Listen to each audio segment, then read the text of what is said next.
Chart, shapes, ये सब use करते हैं, स्लाइसर हो गया, तो ये सब चीज़ भी हम लोग फ्यूचर में देखेंगे। जो डिफरेंट टैब्स है उनका डिफरेंट पर्पज़ है, उनका डिफरेंट यूज़ है, तो सब हम लोग आगे धीरे धीरे एक्सप्लोर करेंगे। अब आता है यहाँ पे पॉइंट कि ये A1 जो लिखा है ये क्या है, तो इसको हम लोग नेम बॉक्स बोलते हैं, और ये आपको बताता है कि सेल का कौन सा, मतलब जो हम लोग का ये सेल है जो हम लोग ने सेलेक्ट किया है ये कौन से लोकेशन पे है, उसका ये नाम पे नाम बताता है। उसके बगल में आता है आपका फार्मूला बॉक्स, तो आप जो भी एक्सेल शीट में फार्मूला लगाएंगे जिस भी सेल पे, अगर आप उस सेल पे क्लिक करते हो तो अगर उस सेल पे कोई फार्मूला लगा है तो वो आपको यहाँ पे दिखा देगा, है ना। और इसके अलावा आप इसको एक्सपेंड, मान लीजिए काफ़ी लंबा फार्मूला है तो उसको आप यहाँ पे एक्सपेंड भी करके देख सकते हो, ठीक है।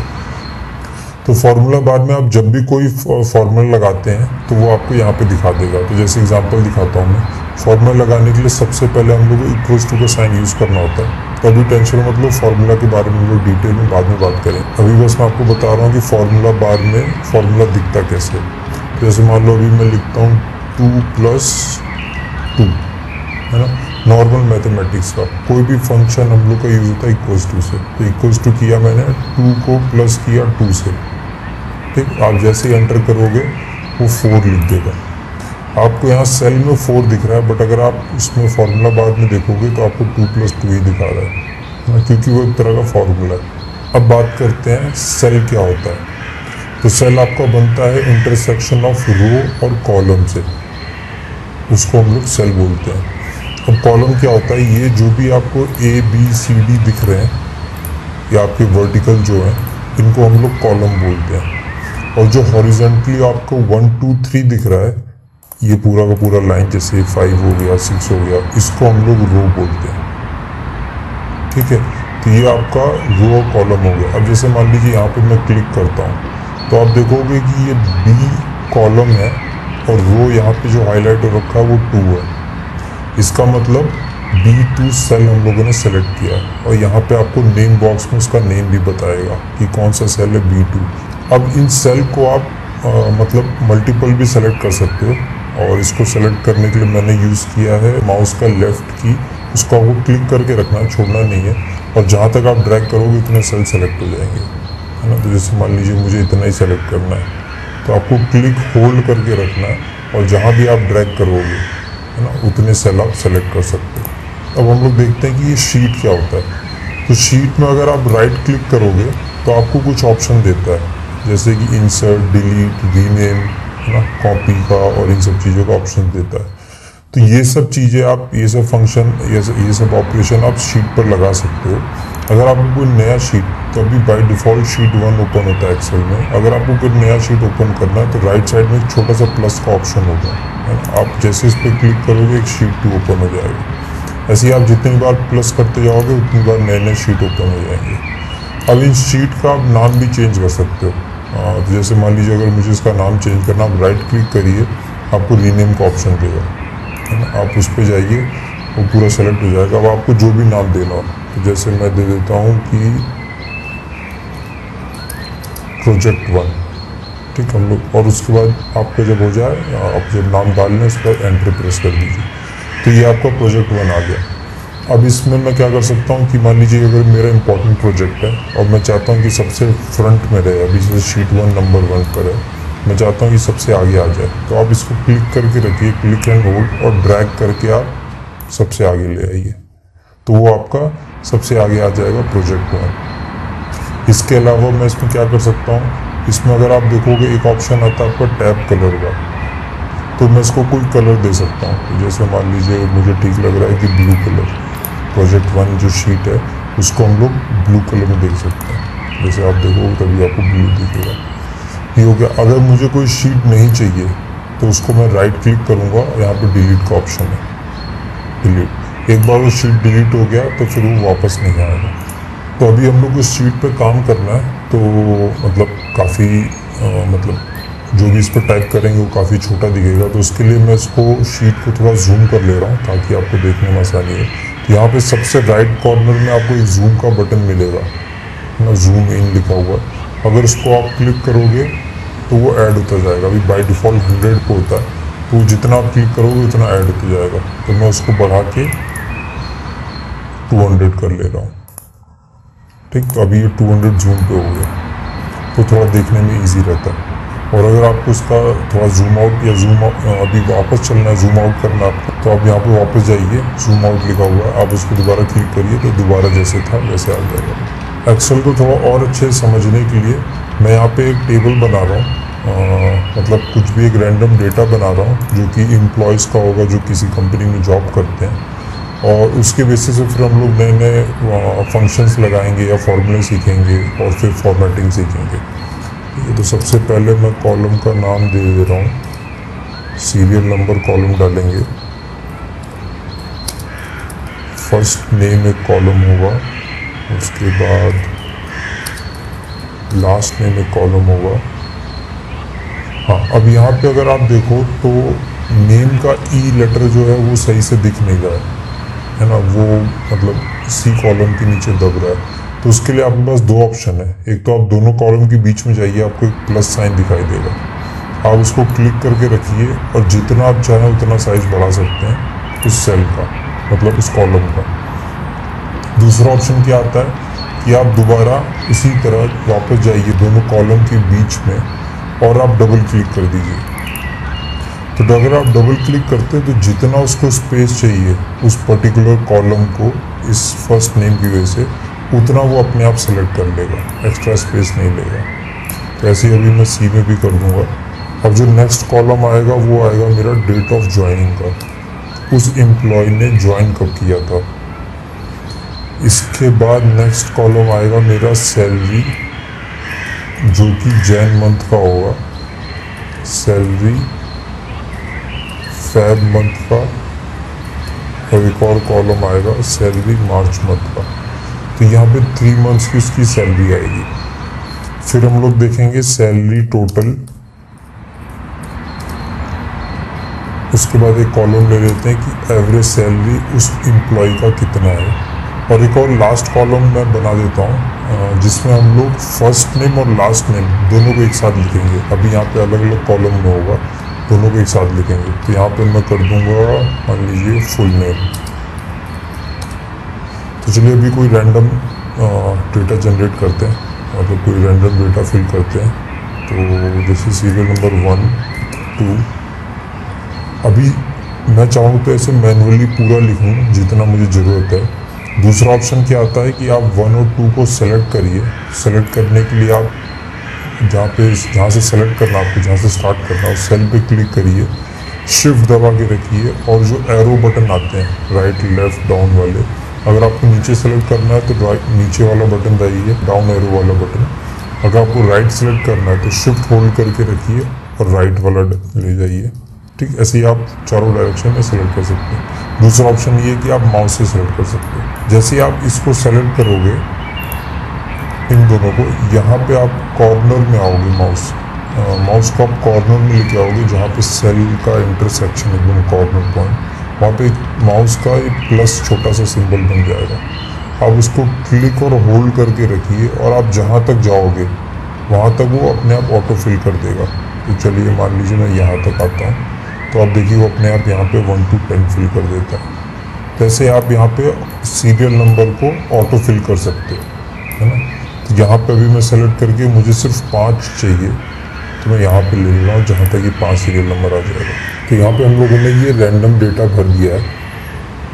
अब हम लोग आगे बढ़ने से पहले, मतलब यहाँ पे फॉर्मूला और फंक्शंस लगाने से पहले, हम लोग यहाँ पे इसको बेसिक फॉर्मेटिंग कर लेते हैं। मतलब अभी देखने में उतना अच्छा नहीं लग रहा है। जैसे कि ये जो नेम है, अगर आप देखो तो ये लेफ्ट साइड अलाइन है, मतलब राइट साइड एक्स्ट्रा स्पेस बचा हुआ है। ये जो आपके न्यूमेरिक वैल्यूज़ हैं, जैसे सैलरी आ रही है, ये राइट साइड में, लेफ्ट साइड में एक्स्ट्रा स्पेस बचा हुआ है ना। इसके अलावा ये जो भी डेटा है और जो भी हेडिंग है, उनमें हम लोग को डिफ्रेंशिएट नहीं कर पा रहे। तो उसके लिए कुछ बेसिक फॉर्मेटिंग देख लेते हैं। तो सबसे पहले जो भी ऊपर टॉप की हेडिंग है ना, उसको हम लोग सेलेक्ट कर लेंगे, इस पूरे रो को। यहाँ पे हम लोग जाएंगे, बोल्ड का ऑप्शन मिलेगा, ये आपको ग्रुप फॉन्ट ग्रुप में बोल्ड का ऑप्शन है, आप उस पर क्लिक करिए। जैसे आप क्लिक करेंगे ये सारे के सारे बोल्ड हो जाएंगे, तो पता लगेगा कि हाँ ये हेडिंग है। इसके अलावा अगर आप चाहो तो इनको अंडरलाइन भी कर सकते हो, और यहाँ पे एक और ऑप्शन मिलेगा आपको इटैलिक का, जिससे ये थोड़े से टिल्ट हो जाते हैं, कर्सिव जैसे दिखते हैं।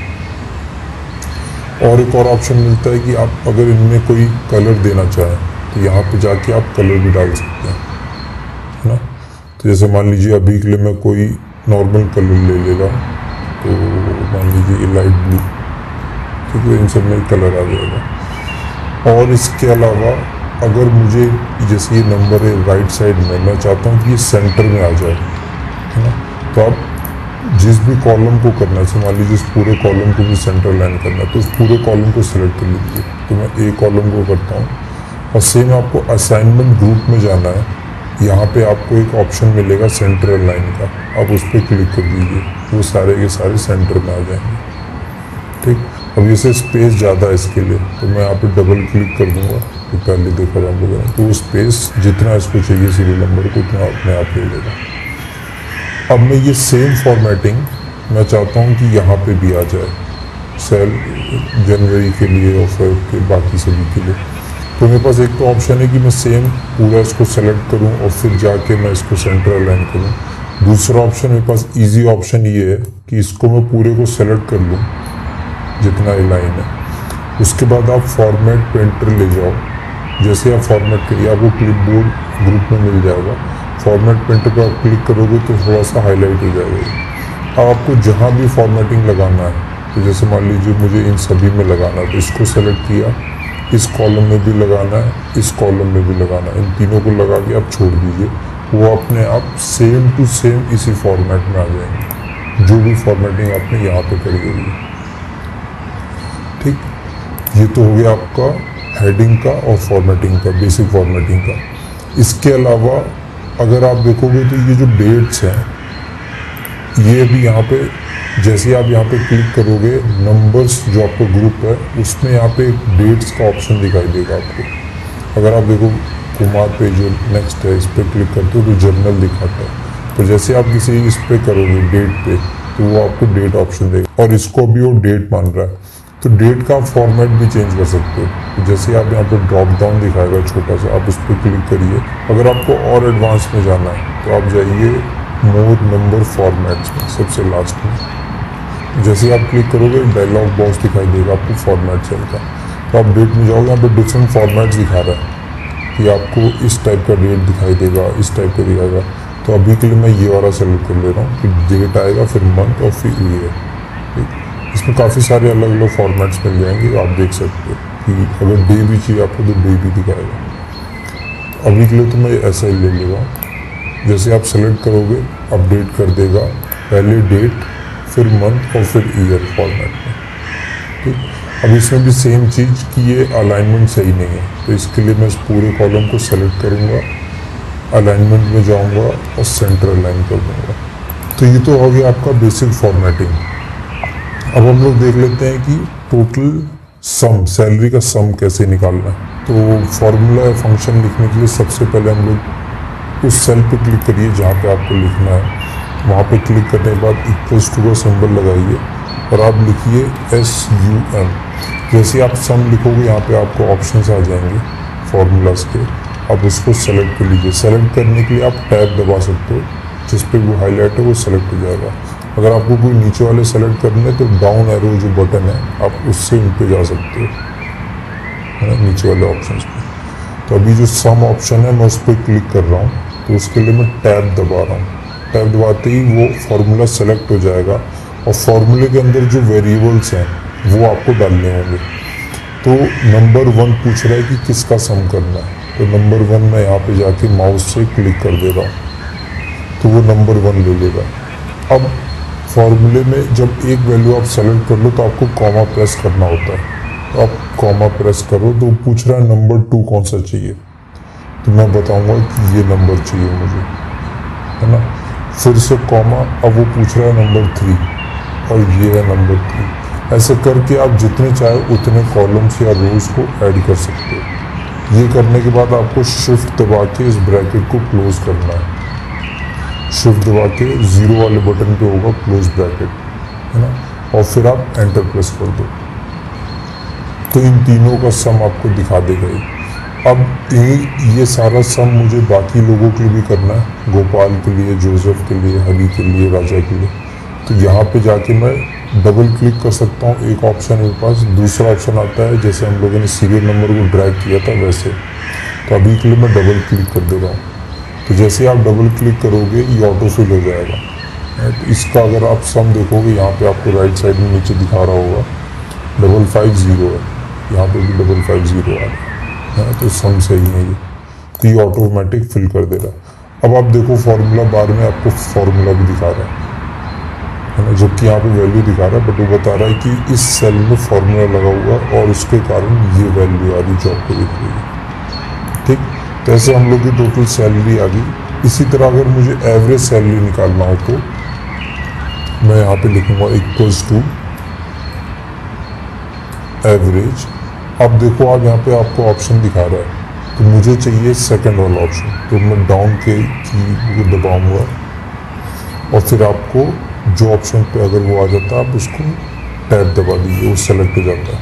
अब वो पूछ रहा है एवरेज, जैसे सम का निकाला था कितने नंबर्स देने आपको, तो सम में हम लोगों ने एक एक क्लिक करके किया था ना। दूसरा ऑप्शन आता है कि मैं पूरा माउस से एक साथ में सेलेक्ट कर सकता हूँ। जैसे मान लीजिए यहाँ से माउस क्लिक करके लेफ्ट बटन को क्लिक करके होल्ड करके रखना और जहाँ तक आपको चाहिए वहाँ तक ड्रैग कर लो। तो मुझे यही 3 वैल्यूज़ चाहिए और फिर छोड़ दीजिए आप। अब जैसे ही वो सेलेक्ट हो जाएगा आप ब्रैकेट बंद करिए और एंटर प्रेस कर दीजिए, तो वो आपको एवरेज दिखा देगा। इन तीनों का एवरेज इतना आ रहा है। अगर आपको क्रॉस चेक करना है तो ये तीनों आप सेलेक्ट करिए और नीचे आप देखिए यहाँ पे आपको सम दिखा रहा है, काउंट दिखा रहा है, एवरेज दिखा रहा है। 1400 एवरेज है। बाकी के लिए भी चाहिए आपको, डबल क्लिक कर दीजिए, बाकी के लिए भी आ जाएगा एवरेज। अब ये 0.33 आ रहा है। अब मान लीजिए अगर आपको 0.33 नहीं चाहिए, आपको राउंड ऑफ नंबर चाहिए, तो आप सारे को सेलेक्ट करिए, या तो जिसमें आपको करना है उसको आप सेलेक्ट करिए। यहाँ पे जर्नल दिखा रहा है, आप जर्नल से हटा दीजिए इसको और नंबर पे चले जाइए। उसके बाद यहाँ पे आपको ऑप्शन दिखेगा उसी नंबर ग्रुप में, जिसको हम लोग बोलते हैं डिक्रीज डेसिमल, मतलब ये डेसिमल हटाने के लिए या नंबर ऑफ डेसिमल बढ़ाने के लिए। अगर डेसिमल कम करने हैं तो ये राइट साइड वाला डिक्रीज डेसिमल को, तो अब आप देखोगे कि वो डेसिमल हट गया है ना। ऐसे ही आप इन सभी में भी कर सकते हो। तो उसके लिए हम लोगों ने क्या देखा है कि फॉर्मेट पे एंटर करेंगे क्लिक और सभी को सेलेक्ट कर लेंगे, तो जहाँ भी वो नंबर का प्रॉब्लम आएगा वो हट जाएगा। तो ये हम लोग के आ गए नंबर्स। अब यहाँ पे आता है लास्ट कॉलम जो कि है आपका फुल नेम का। तो इसमें मुझे अगर फुल नेम चाहिए, मतलब किसी 2 कॉलम में डिफरेंट वैल्यूज़ है, बट वो चाहता हूँ कि एक कॉलम में आ जाए, है ना, मतलब 2 सेल में डिफरेंट वैल्यू है वो मैं चाहता हूँ एक सेल में आ जाए। तो उसके लिए मैं क्या बोलूँगा, एक फंक्शन है जिसको हम लोग यूज़ करते हैं इक्वल्स टू कॉनकैटिनेट। तो जैसे ही आप CON कॉनकैटिनेट लिखोगे आपको ऑप्शन आ जाएगा कॉनकैटिनेट का, आप टैब दबाइए। अभी पूछ रहा कौन सा टेक्स्ट 1 है, तो टेक्स्ट 1 मेरा ये है RNN, कॉमा प्रेस करूँगा, पूछ रहा है और कौन से दूसरे टेक्स्ट को कॉन्कैटिनेट करना है, तो मुझे करना है सेकंड कॉलम को जो कि है कुमार। ये दोनों होने के बाद आप दोबारा ब्रैकेट क्लोज करिए और एंटर प्रेस कर दीजिए। तो अब देखिए आपका राम कुमार एक साथ आ गया, है ना। ऐसे ही अगर मैं डबल क्लिक कर दूंगा तो ये सारे ऑटो फिल हो जाएंगे, गोपाल वर्मा। अब इसमें आप बोल सकते हो कि स्पेस नहीं आ रहा बीच में, है ना, आपको स्पेस भी चाहिए। तो उसके लिए आप क्या कर सकते हो, इसी फॉर्मूला में, अगर आप फॉर्मूला बाद में ऊपर देखोगे यहाँ पे B2 और C2 एक साथ लिखा है, इसके बीच में आप क्लिक करिए B2 और C2 के बीच में, और आप इन्वर्टेड कॉमा जो है उसको आप लगा दीजिए ओपन और क्लोज करके, और एक और कॉमा दे दीजिए। अब यहाँ पे इसके बीच में स्पेस नहीं है, तो अगर आपको दोनों मतलब इन्वर्टेड कॉमा के बीच में आपको स्पेस देना होगा, तो ये स्पेस को वो ऐड कर देगा जब कॉन्कैटिनेट करेगा। अब जैसे आप एंटर प्रेस करोगे तो वो आपको एक स्पेस भी दे देगा। अब यहाँ पे आप डबल क्लिक कर दो, सब में ऐड कर देगा। अगर आपको स्पेस बढ़ाना है तो अभी हम लोगों ने एक ही स्पेस दिया था, आप जितना चाहो उतना स्पेस डाल सकते हो। मान लीजिए मैंने इतना स्पेस डाला, अब वो इतना स्पेस इसमें भी दिखाएगा, है ना। अब मान लीजिए मुझे नहीं चाहिए, वापस जैसे पहले था वैसे करना है, तो आप Ctrl Z प्रेस करिए। Ctrl Z मतलब कंट्रोल की आपके कीबोर्ड में होगा लेफ्ट साइड कॉर्नर बॉटम में, उसको आप होल्ड करके रखिए और Z को बटन दबा दीजिए, Z बटन को। दूसरा ऑप्शन है, आप सबसे ऊपर राइट कॉर्नर में आप देखोगे अंडू का बटन मिलता है। जैसे आप अंडू करोगे वो सारे के सारे जो स्पेस के बिना वाले थे वो आ गए। अगर आपको दोबारा वो चीज़ चाहिए तो यहाँ पे रीडू का ऑप्शन आता है, आप रीडू पे क्लिक कर लीजिए, वापस आ जाएगा। अगर आपको फॉर्मूला नहीं चाहिए कि आपके यहाँ पे एब्सोल्यूट वैल्यू चाहिए, मैं यहाँ कुछ भी चेंज करूँ, ये फ्यूचर में चेंज नहीं होना चाहिए, तो उस केस में आप क्या कर सकते हो, आप इसको आप कॉपी करिए, है ना। कॉपी के लिए आप कंट्रोल C प्रेस कर सकते हैं और ये आप राइट क्लिक करके यहाँ पे आपको कॉपी का ऑप्शन मिलता है, आप कॉपी क्लिक करिए और कॉपी के बाद जैसे ही आप पेस्ट करेंगे तो पेस्ट में आपको काफ़ी सारे ऑप्शन दिखाई देंगे। एक तो हो गया पेस्ट, सिंपल पेस्ट, दूसरा दिखा रहा है आपको पेस्ट एज अ वैल्यू, ऐसे काफ़ी सारे ऑप्शंस मिल जाएंगे। तो जब आप पेस्ट एज वैल्यू पे आप क्लिक करेंगे तो अब वो फार्मूला हट चुका होगा। अभी ये प्रॉपर एक आपका एब्सोल्यूट वैल्यू बन गया। इसके चेंज करने पे अब इसको कोई फ़र्क नहीं पड़ेगा। जैसे मान लीजिए इसको अगर मैं 1500 कर देता हूँ, इसको कोई चेंज नहीं होगा। ये चेंज हो रहा है क्योंकि इन सब में फार्मूला लगे, बट ये चेंज नहीं होगा, है ना।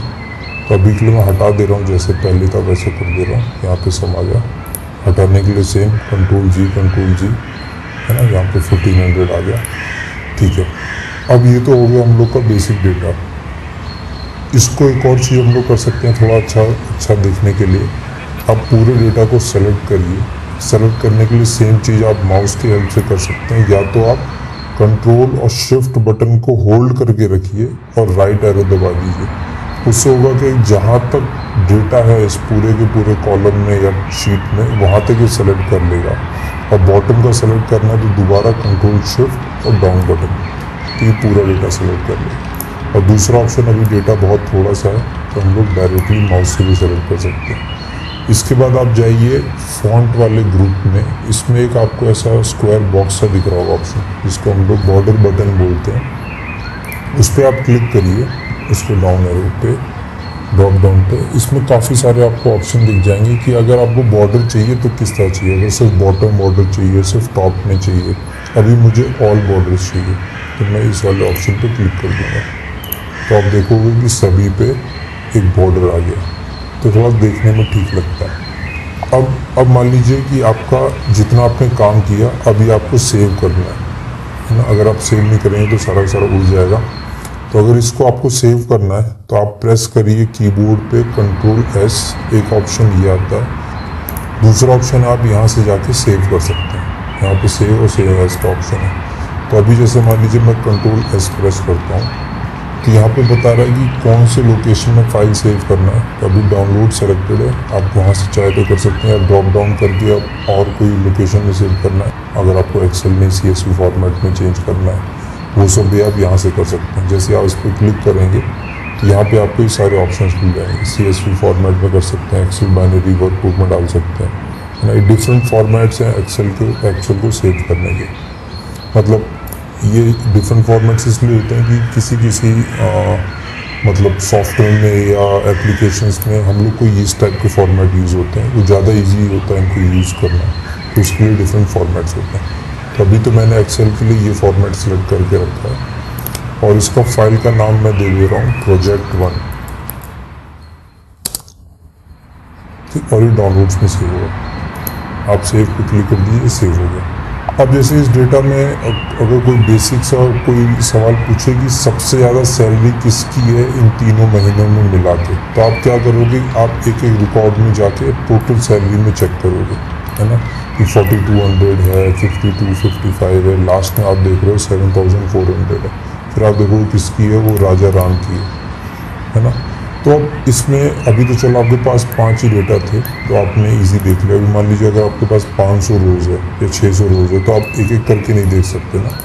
उसके लिए हम लोग क्या यूज़ करते हैं, इसके लिए 2 ऑप्शन हमारे पास। एक तो आप इसको सॉर्ट कर सकते हो, है ना। सॉर्ट करने के लिए क्या करना होगा, आपको इस पर पूरे पे फ़िल्टर लगाना होगा। तो आप चलिए टैब जो आपका होगा डेटा, सबसे ऊपर आपको टैब डेटा पे क्लिक करिए और आपको जहाँ भी फ़िल्टर लगाना है, जैसे मान लीजिए इस पूरे टेबल पे लगाना है मुझे फ़िल्टर, आप पूरे टेबल को सेलेक्ट कर लीजिए। यहाँ पे आप ऑप्शन होगा फ़िल्टर का, फिल्टर पे क्लिक करिए तो आप देखिए यहाँ पे ड्रॉप डाउन ऐड हो गया। देखिए आप सभी के साथ ड्रॉप डाउन ऐड हो गया। अब जिस भी कॉलम से आपको सॉर्ट करना है, सॉर्ट मतलब ऑर्डर करना है, उसको रीऑर्डर करना है या अरेंज करना है, उस कॉलम पे जाइए आप। जैसे मुझे टोटल सैलरी पे करना था कि सबसे हाईएस्ट किसकी है, उसी ड्रॉप डाउन पे क्लिक करिए आप। यहाँ पे आपको ऑप्शंस दे देगा कि सॉर्ट कैसे करना है। तो एक ऑप्शन दे रहा है आपको largest to smallest, smallest to largest, है ना। तो मुझे चाहिए लार्जेस्ट टू स्मॉलेस्ट। तो जैसे आप क्लिक करोगे सब कुछ रीऑर्डर हो जाएगा आपका, और जो भी टॉप सैलरी है वो आपकी, जो भी मैक्सिमम सैलरी है वो आपके टॉप में आ जाएगी, है ना। उसकी सारी वैल्यूज टॉप में आ जाएंगी। एक ऑप्शन तो ऐसा हो गया। तो अभी के लिए मैं इसको वापस कंट्रोल जी कर दे रहा हूँ। दूसरा ऑप्शन क्या आता है कि मैं नहीं चाहता कि ये सीरियल नंबर चेंज हो, या मान लीजिए कि जो भी रैंडम फैशन में ऑर्डर, जो जिस भी ऑर्डर में ये डेटा मैं नहीं चाहता वो चेंज हो, बट फिर भी मैं जानना चाहता हूँ कि हाईएस्ट सैलरी किसकी। तो उसके लिए मैं क्या कर सकता हूँ, सबसे पहले फ़िल्टर हटा देता हूँ। फ़िल्टर हटाने के लिए दोबारा ऑप्शन ये आता है कि बस ये कर दीजिए। दूसरा ऑप्शन अगर आप देखोगे इसमें लिख के दिखा रहा है कंट्रोल शिफ्ट एल, है ना। तो मैं सबसे ऊपर जो भी कॉलम है या रो है उस पर सेलेक्ट करता हूँ, सबसे टॉप वाले पे, और कंट्रोल शिफ्ट एल दबाओ, सब में फ़िल्टर लग जाएगा, है ना। और अगर आप दोबारा कंट्रोल शिफ्ट एल दबाओगे सब कुछ हट जाएगा। दूसरा ऑप्शन जाने से पहले मैं आपको एक और चीज़ बताता हूँ। यहाँ पे जैसे आप फ़िल्टर लगाओगे एक सॉर्ट का ऑप्शन आता है। तो जो कॉलम, जो काम मैंने यहाँ पे जाके किया राइट एरो से, राइट डाउन बटन दबा के आप सॉर्ट में जाइए। सॉर्ट में आपसे पूछेगा कि कौन से कॉलम को सॉर्ट करना है ना। तो जैसे कॉलम के इसमें नेम है, तो मुझे चाहिए टोटल सैलरी कॉलम। सॉर्ट किस चीज़ पे करना है, सैलरी वैल्यूज़ पे। ऑर्डर कैसे करना है, ऑर्डर मुझे करना है लार्जेस्ट टू शॉर्टेस्ट। आप ओके करोगे सेम वैसे हो जाएगा जैसे हम लोगों ने यहाँ से किया था। सेम चीज़ आप यहाँ से भी सॉर्ट लगा सकते हो, बट अभी मुझे ये नहीं चाहिए तो मैं कंट्रोल जी कर दे रहा हूँ और कंट्रोल शिफ्ट एल करके सारे फिल्टर्स हटा दे रहा हूँ। दूसरा ऑप्शन ये आता है कि बिना ऑर्डर चेंज किए अगर आपको देखना हो, अगर कम डेटा है, ज़्यादा डेटा में काम नहीं करेगा, अगर कुछ कम डेटा है आपको और बस ये देखना है कि इसमें से टॉप किसकी सैलरी आ रही है, तो उस केस में मैं क्या करूँगा, होम बटन पे जाऊँगा, इस पूरे कॉलम को सेलेक्ट करूँगा और यहाँ पे कंडीशनल फॉर्मेटिंग का ऑप्शन आएगा, आप उस पर क्लिक करिए। फिर मुझे चाहिए कलर स्केल। तो कलर स्केल में क्या करता है ये, maximum to shortest, maximum to minimum, ये अपने आप सॉर्ट करेगा और उसमें कलर ये खुद से एक कलर दे देगा। जैसे इसमें है ग्रीन रेड येलो, तो मैं ये सेलेक्ट कर ले रहा हूँ। जैसे ही आप क्लिक करोगे तो जो भी हाईएस्ट होगा वो ग्रीन हो जाएगा और उससे जो कम हाईएस्ट होगा वो हल्का ग्रीन, फिर येलो, ऑरेंज, और जो सबसे लोएस्ट होगा वो रेड आ जाएगा, है ना। तो इससे आप देख के आइडिया लगा सकते हो कि सबसे हाईएस्ट सैलरी किसकी है, तो रामवीर। ये भी एक ऑप्शन है, मतलब विजुअली देखना थोड़ा इजी होता है इसलिए किया हुआ इसको। ठीक है, इसको सेंटर अलाइन कर लेते हैं। अभी दोनों सेंटर अलाइन नहीं है, इन दोनों को सेलेक्ट करो आप, सेंटर अलाइन। तो अब हम लोग देखते हैं कि अगर मुझे मान लीजिए इन दोनों के बीच में कोई कॉलम ऐड करना है, कोई नया कॉलम ऐड करना है ना, तो आप जिस भी कॉलम से पहले ऐड करना है उस पर क्लिक करिए। जैसे डी से पहले ऐड करना है मुझे, तो डी पे आप राइट क्लिक करिए सबसे टॉप में जाके, है ना। जैसे जहाँ पे डी लिखा वहाँ पे आप राइट क्लिक करिए। यहाँ पे ऑप्शन दे रहा है आपको इंसर्ट का, अब इंसर्ट पे क्लिक करिए, आपके लिए एक नया कॉलम ऐड हो जाएगा, है ना। तो यहाँ पे आप वैल्यूज़ डाल सकते हैं जो भी आपको डालना है। अगर ये आपको कॉलम डिलीट करना है तो आप दोबारा उस कॉलम पे राइट क्लिक करिए, जो कॉलम आपको डिलीट करना है, आप डिलीट का ऑप्शन दे रहा है, आप डिलीट क्लिक करेंगे तो वो हट जाएगा। दूसरा ऑप्शन आता है जो शॉर्टकट की है, आप उस पूरे कॉलम को सिलेक्ट करिए और कंट्रोल और माइनस प्रेस कर दीजिए। तो जैसे आप कंट्रोल माइनस करेंगे वो डिलीट हो जाएगा। सेम चीज़ आप रो के साथ भी कर सकते हैं। अगर आपको कोई एक्स्ट्रा रो ऐड करनी है तो आप यहाँ पे राइट क्लिक करिए, इंसर्ट करिए, तो 5 से पहले वो रो ऐड हो जाएगी, है ना। और अगर आपको ये डिलीट करना है तो आप यहाँ पे जाइए, डिलीट प्रेस करिए, डिलीट हो जाएगा। दूसरा ऑप्शन है कि आपको पूरे सेलेक्ट करके कंट्रोल माइनस प्रेस कर दीजिए। तो अभी मान लीजिए मैं यहाँ पे एक इंसर्ट कर रहा हूँ रो, और इस पूरे डेटा को जो भी ये पूरा का पूरा फर्स्ट रो है एज इट इज़ मैं यहाँ पे पेस्ट कर दे रहा हूँ। ठीक, अब मुझे देखना है कि उस पूरे डेटा सेट में, मान लीजिए पूरा एक डेटा है, अगर इसमें कोई डुप्लीकेट वैल्यू है तो इसको अगर आपको रिमूव करना हो तो सबसे पहले हम लोग को देखना होगा डुप्लीकेट है कि नहीं, है ना। तो उसके लिए मैं क्या करूँगा, उस पूरे कॉलम को सेलेक्ट करूँगा। ये कॉलम मैं इसलिए ले रहा हूँ क्योंकि इसमें मुझे फर्स्ट नेम और लास्ट नेम दोनों मिला के मिल रहा है। और फर्स्ट ऐसा हो सकता है काफ़ी बार कि फर्स्ट नेम लोगों के सिमिलर हो, लास्ट नेम सिमिलर हो, बट दोनों मिला के अगर सिमिलर हो रहा है तो उस केस में थोड़ा डाउट जाता है ना, तो उसको हम लोग क्रॉस चेक करना होगा।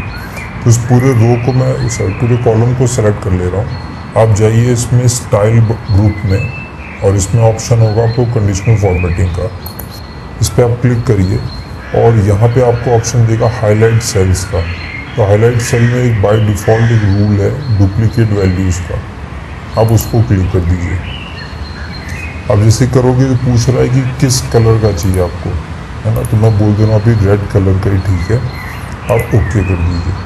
अब आप देखो यहाँ पे जो भी वैल्यूज़ डुप्लीकेट थी वो हाईलाइट हो जाएंगी। तो राम कुमार RNM कुमार 2 बार आया है। अब इसको अगर आपको डिलीट करना है, एक ऑप्शन आता है कि आप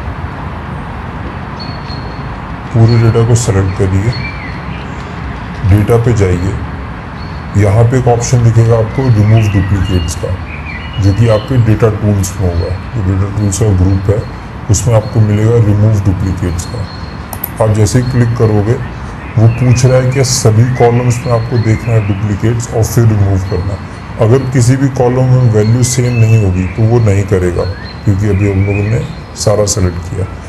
मैं बोल रहा हूँ कि हाँ सारे कॉलम में चेक करना, अगर सारी वैल्यू सेम है इसका मतलब वो डुप्लीकेट रिकॉर्ड है, आप डिलीट कर दीजिए। ओके करूँगा तो वो अपने आप बताएगा कि एक डुप्लीकेट वैल्यू मिली थी, बाकी जितने भी हैं वो सब यूनिक हैं। तो इसने एक डिलीट कर दिया, है ना, यहाँ से डिलीट हो गया। अब ये एक्स्ट्रा स्पेस को हम लोग यहाँ से सेलेक्ट करके राइट से डिलीट कर सकते हैं, राइट क्लिक करके डिलीट कर सकते हैं या कंट्रोल- प्रेस कर सकते हैं।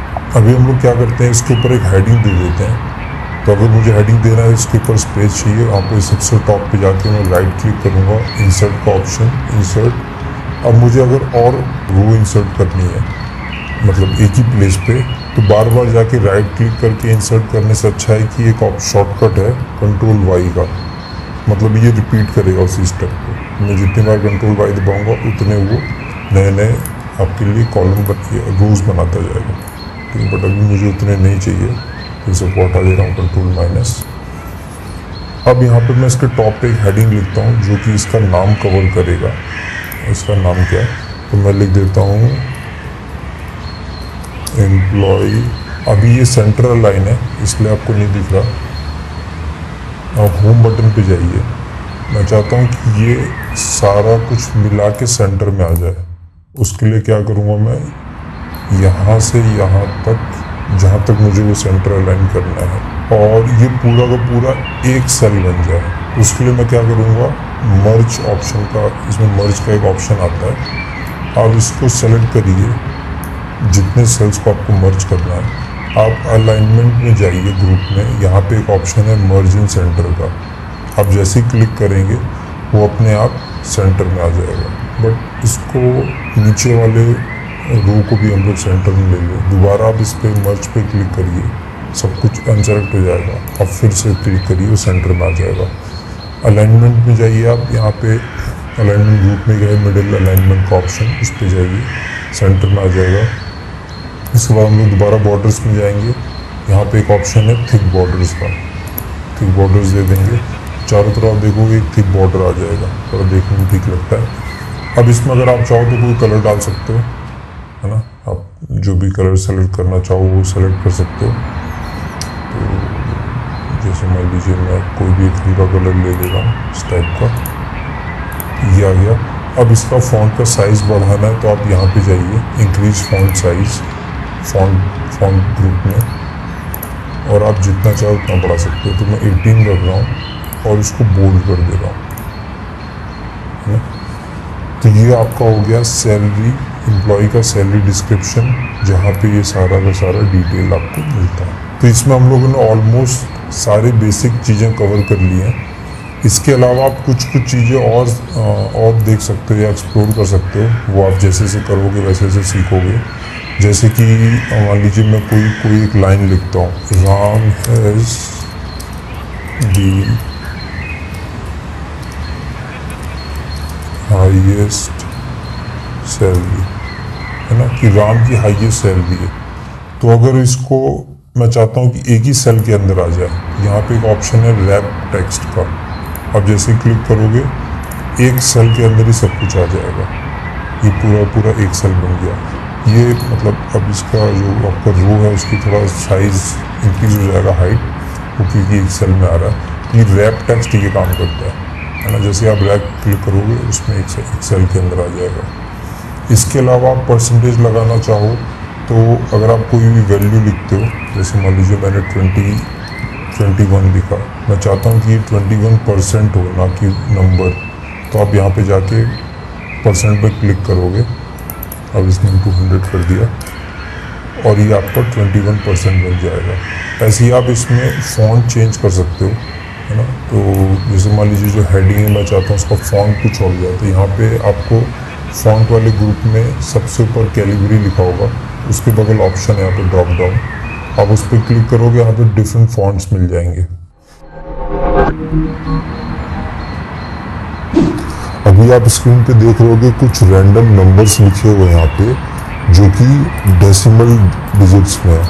तो यहाँ पे अगर आप देखोगे नंबर, आपका जो ग्रुप है होम टैब में, इसमें यहाँ पे हम लोगों ने नंबर सेलेक्ट किया हुआ है। और ये जो डेसिमल्स है यहाँ पे आप इसी सेम ग्रुप में अगर आप देखोगे यहाँ पे ऑप्शन है डेसिमल डिक्रीज का, तो ये डेसिमल डिक्रीज कर देगा। और यहाँ पे ऑप्शन है डेसिमल इंक्रीज का, तो ये डेसिमल्स को इंक्रीज कर देगा, है ना। अभी हम लोग क्या चाहते हैं, यहाँ पे राउंड करना चाहते हैं इन नंबर्स को। तो इसके लिए बाय डिफ़ॉल्ट फॉर्मूला आता है एक्सेल में, आप लिखिए इक्वल्स टू राउंड। आप राउंड को सेलेक्ट करिए। अब पूछ रहा है राउंड के लिए कौन सा नंबर आपको राउंड अप करना है, मतलब राउंड करना है। उसके लिए मैं ये वाला सेलेक्ट करूँगा नंबर, उसके बाद कॉमा दूंगा।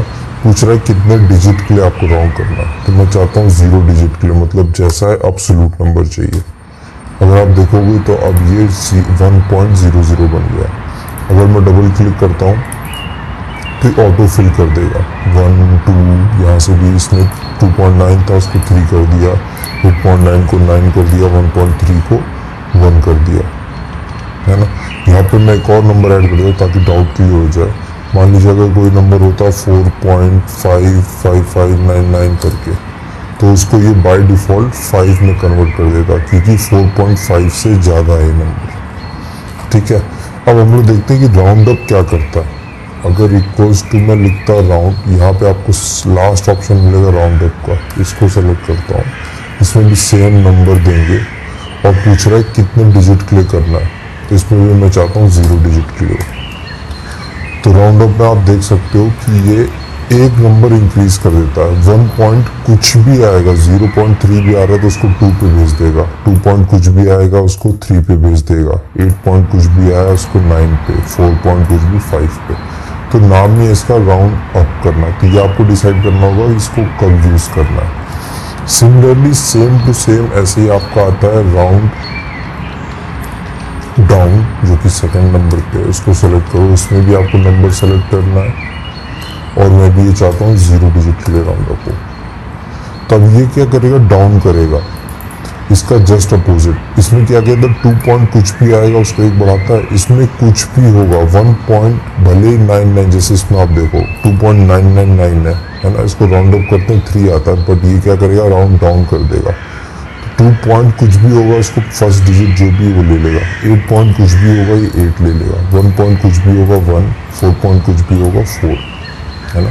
तो ये 3 तरह के राउंड ऑफ फंक्शंस यूज होते हैं, राउंडिंग के लिए फंक्शंस यूज होते हैं जिसको हम लोग जनरली एक्सेल में यूज करते हैं। अब चलते हैं अपने नेक्स्ट स्टेप की तरफ। इसमें हम लोग देखते हैं कि कैसे ऑटो फिल करते हैं, जो कि काफ़ी ज़्यादा यूज होने वाले टर्म्स हैं, जैसे कि मंथ्स हो गए, है ना। तो जैसे अब मैं इसमें लिखता हूँ जनवरी, है ना। आप जैसे इसको ड्रैग करोगे ये अपने आप समझ जाएगा कि ये मंथ्स है। आप राइट साइड में देख सकते हो लिख के भी आ रहा है हाईलाइट सा कि कहाँ तक जा रहा है। तो जैसे मैंने इसको दिसंबर तक ड्रैग किया तो दिसंबर तक आ गया। अभी ये आर सही से नहीं आ रहा तो आप यहाँ पे डबल क्लिक करोगे, ये एक्सपेंड हो जाएगा। सिमिलरली मुझे यहाँ पे मैं डेट्स डे भी डाल सकता हूँ, जैसे कि अगर मैं लिखता हूँ मंडे, है ना। अब ये समझ जाएगा कि इसको मैं अगर ड्रैग करता हूँ यहाँ से, आप राइट कॉर्नर में यहाँ प्लस साइन देख रहे हो, इसको होल्ड करके रखो तो ये बाय डिफ़ॉल्ट समझ जाएगा कि ये डेज है। यहाँ पे भी आप डबल क्लिक कर दिए, बढ़ जाएगा। और आप चाहते हैं कि पूरा जैन नहीं लिखना, आपको सिर्फ जनवरी पूरा नहीं लिखना, सिर्फ जैन लिखना है, तब भी ये समझ जाएगा कि क्या लिख रहे हो आप। सिमिलरली आप सिर्फ अगर मंडे लिख देते हो, मंडे को शॉर्ट फॉर्म में, तब भी ये समझ जाएगा आप क्या कहना चाहते हो, है ना। तो एक्सेल इतना मतलब इंटेलिजेंट होता है कि ऑटो फिल कर देता है डेटा को। अगर मैं सिर्फ 1 लिखता हूँ और इसको ड्रैग करता हूँ तो ये कुछ नहीं करेगा, इसको लगेगा आप सिर्फ 1 चाहते हो रिपीट हो जाए। बट अगर मैं 1 लिखता हूँ, नीचे 2 देता हूँ, तो इसको समझ में आ रहा है कि एक एक वैल्यू इंक्रीज हो रहा है ना।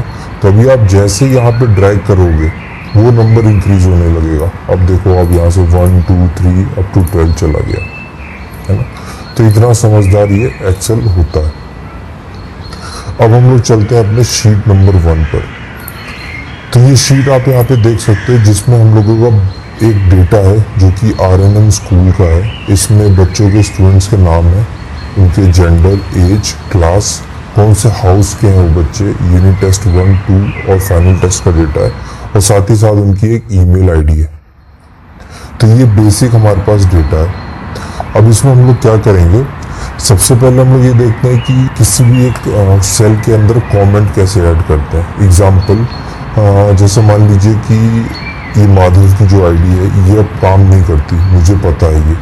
अगर कोई फ्यूचर में इस आईडी को देखे तो वो उस पर मेल ना करे, उसके लिए मैं यहाँ पे क्या कर सकता हूँ, यहाँ पे राइट क्लिक करूँगा और यहाँ पे आप एक ऑप्शन देखोगे इंसर्ट कमेंट का, आप उस पर क्लिक करिए और यहाँ पे आप कमेंट ऐड कर सकते हो। तो मैं कहूँगा मेल आईडी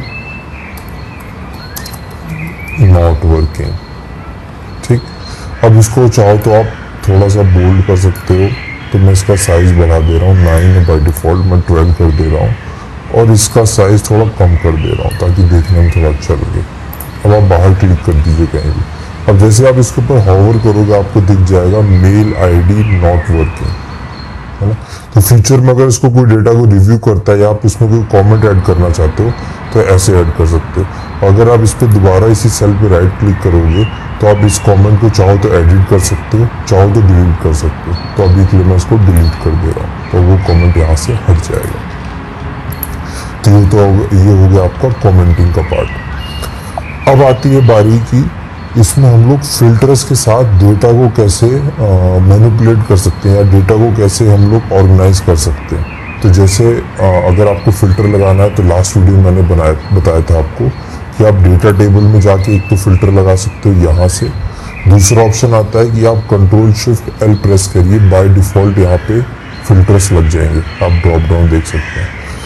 अब इसमें मैं क्या चाहता हूँ कि सिर्फ और सिर्फ मुझे मेल जो भी बच्चे हैं, बॉयज़ हैं, उनका डेटा दिखे। तो आप जेंडर कॉलम पे जाइए, यहाँ पे आपको ऑप्शन दिख रहा होगा मेल का, तो फीमेल को मैं अनसेलेक्ट कर दूंगा और ओके कर दूंगा। तो आप देख सकते हैं यहाँ जो भी डेटा आपको दिख रहा है वो सारा मेल स्टूडेंट्स का है ना। इसी तरह फीमेल का भी लगा सकते हो, फीमेल सेलेक्ट करिए, मेल को अनसेलेक्ट कर दीजिए, आप ओके प्रेस कर दीजिए। तो अब आपको सभी डेटा सिर्फ फीमेल बच्चों का दिखेगा। अब आपको ये फिल्टर हटाना है तो आप यहाँ पे दोबारा ड्रॉप डाउन पे जाइए, क्लियर है, क्लियर फिल्टर ऑप्शन आता है। एक ऑप्शन ये आप यहाँ से कर सकते हो। दूसरा ऑप्शन आता है, आप Ctrl+Shift+L हटा दीजिए, सारे कॉलम से आपके फिल्टर हट जाएंगे। अगर आप सिर्फ एक कॉलम से आते हैं तो वहाँ पे आप, जैसे अभी हम लोगों ने किया क्लियर फिल्टर, अगर आप सारे कॉलम से फिल्टर हटाना चाहते हैं तो Ctrl+Shift+L, ठीक। इसके अलावा फिल्टर्स का काफ़ी ज़्यादा यूज़ किया आता है। जैसे मैं दोबारा Ctrl+Shift+L लिख रहा हूँ। अब मैं चाहता हूँ कि यहाँ पे भूमि जो हाउस है या जो भी हाउस मुझे सेलेक्ट करना है, जैसे मान लीजिए मैं सेलेक्ट करता हूँ वायु हाउस, ठीक। आप ओके करिए, तभी आपको सिर्फ वायु हाउस का डिटेल दिखा रहा है। अब इसमें मैं चाहता हूँ कि सिर्फ मेल बच्चों का डिटेल आए, तो अभी तो एक ही है। यहाँ पे आप जाके अगर आप फीमेल को हटा देते हैं तो सिर्फ मेल बच्चों का डिटेल आ जाएगा। तो इस वक्त हम लोगों ने क्या किया, मल्टीपल कॉलम्स में फिल्टर लगाया। एक तो हाउस में लगाया है, और एक जेंडर में लगाया, तो आपको 2 बार, अभी अगर आप यहाँ पे देखोगे तो आपको बाकी सारे कॉलम्स अनसेलेक्टेड है ना। अगर मैं क्लियर फिल्टर करता हूँ तो आप देखो सिर्फ मेल सेलेक्टेड और बाकी सारे हाउस आ गए, है ना। अगर यहाँ से भी मैं फिल्टर हटा देता हूँ तो यहाँ पे सारे कॉलम्स का डेटा आ जाएगा, जैसा पहले था वैसा आ गया। एक काम तो ये करता है फिल्टर। दूसरा काम फिल्टर क्या कर सकता है, आप दोबारा कंट्रोल शिफ्ट एल लिखिए। मान लीजिए यहाँ पे तो अभी आपको सारे बच्चों के नाम दिख रहे हैं। मान लीजिए ये लिस्ट होती है आपकी 1000 बच्चों की या 10,000 बच्चों की। उस केस में अगर आपको किसी बच्चे का नाम ढूंढना होता तो आप कैसे करते? आप एक एक बच्चे का नाम जाके तो देख नहीं सकते। उस केस में आप यहीं पे लिख सकते हो। जैसे मैं लिखता हूँ मान लीजिए गोपाल, है ना। अगर लिस्ट में कोई भी नाम गोपाल का होगा तो वो आ जाएगा। अब ओके करिए। अभी जो डेटा दिखा रहा है आपको सिर्फ गोपाल के लिए दिखा रहा है। अब आप यहाँ से इसको जाके फिल्टर करके क्लियर फिल्टर हटा सकते हो। इसके अलावा फिल्टर में आप क्या यूज़ कर सकते हो, मैं चाहता हूँ कि ये डेटा सॉर्ट हो जाए असेंडिंग टू डिसेंडिंग। अभी बाय डिफ़ॉल्ट ये ए से वी तक है, इसका उल्टा करना चाहता हूँ मैं। अब यहाँ पे जाइए, फिल्टर में एक ऑप्शन आता है सॉर्ट का।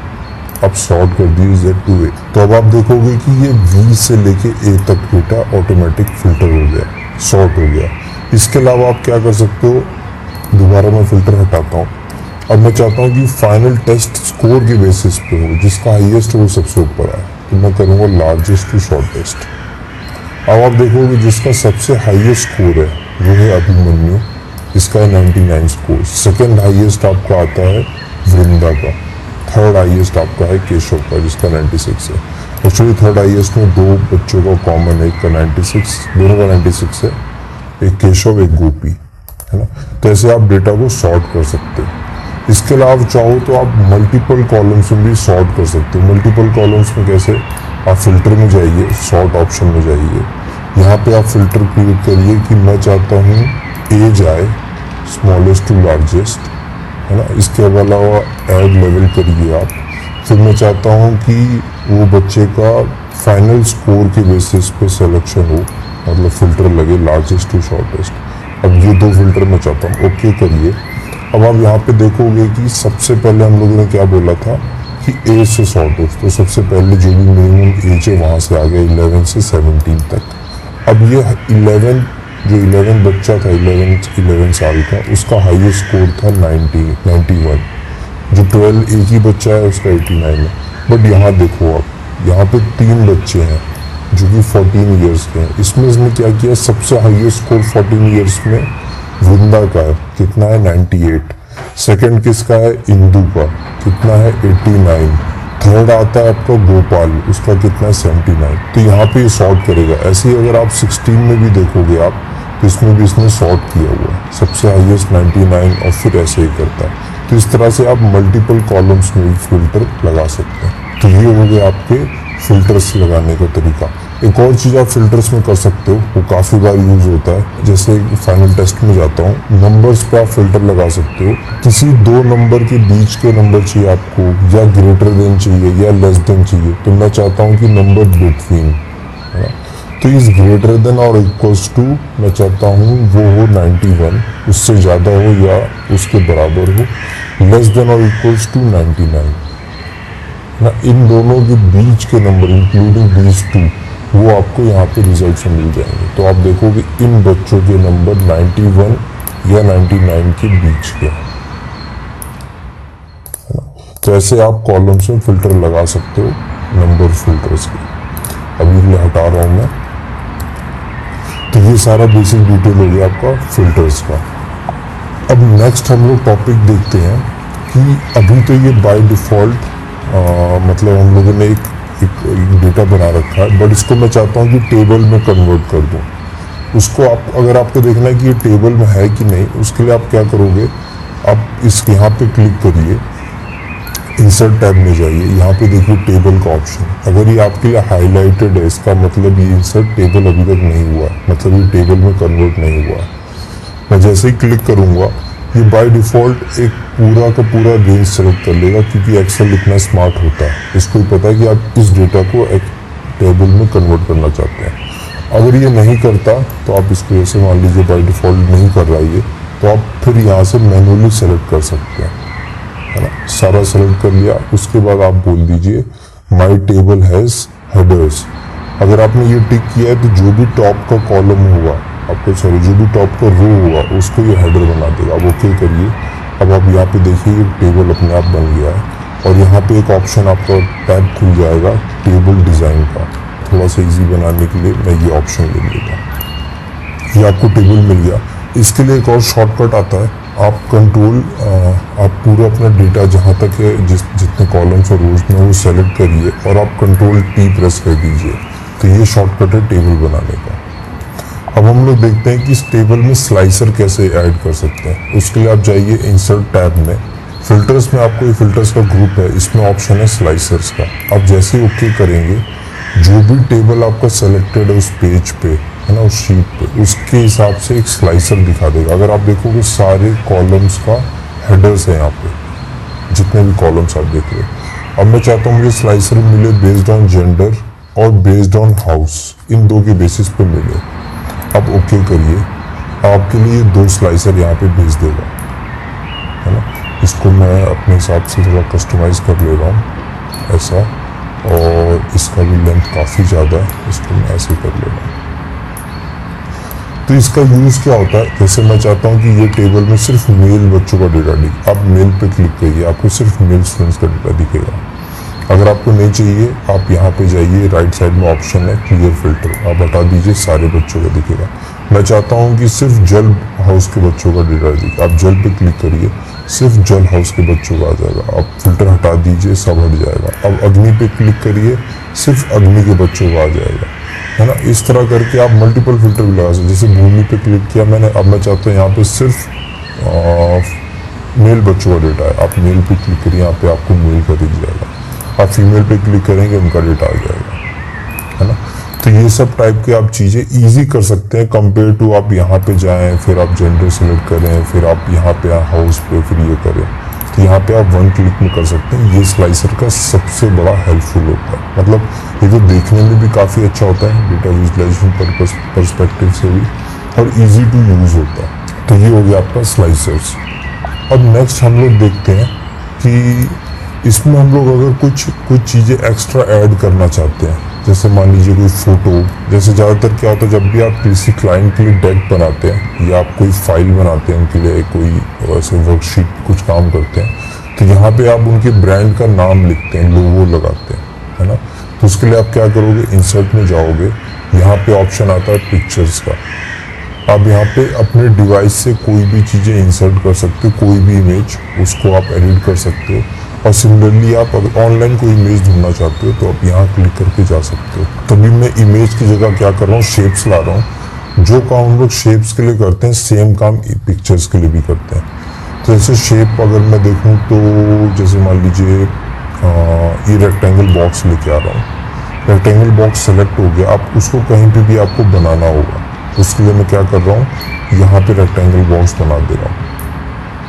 ठीक, अब आप ये देखोगे रेक्टेंगल बॉक्स बन गया। इसको मैं कहीं भी ड्रैग कर सकता हूँ, है ना। चाहूँ तो यहाँ लेके आ सकता हूँ, इसका साइज छोटा कर दिया। ठीक, इसके बाद आप कलर चेंज कर सकते हो। इसके अंदर आप कोई फॉन्ट लगा सकते हो। फॉन्ट लगाना है तो इसके लिए आप क्या करो, डबल क्लिक कर दो और जो चाहे आप वो लिख सकते हो, है ना।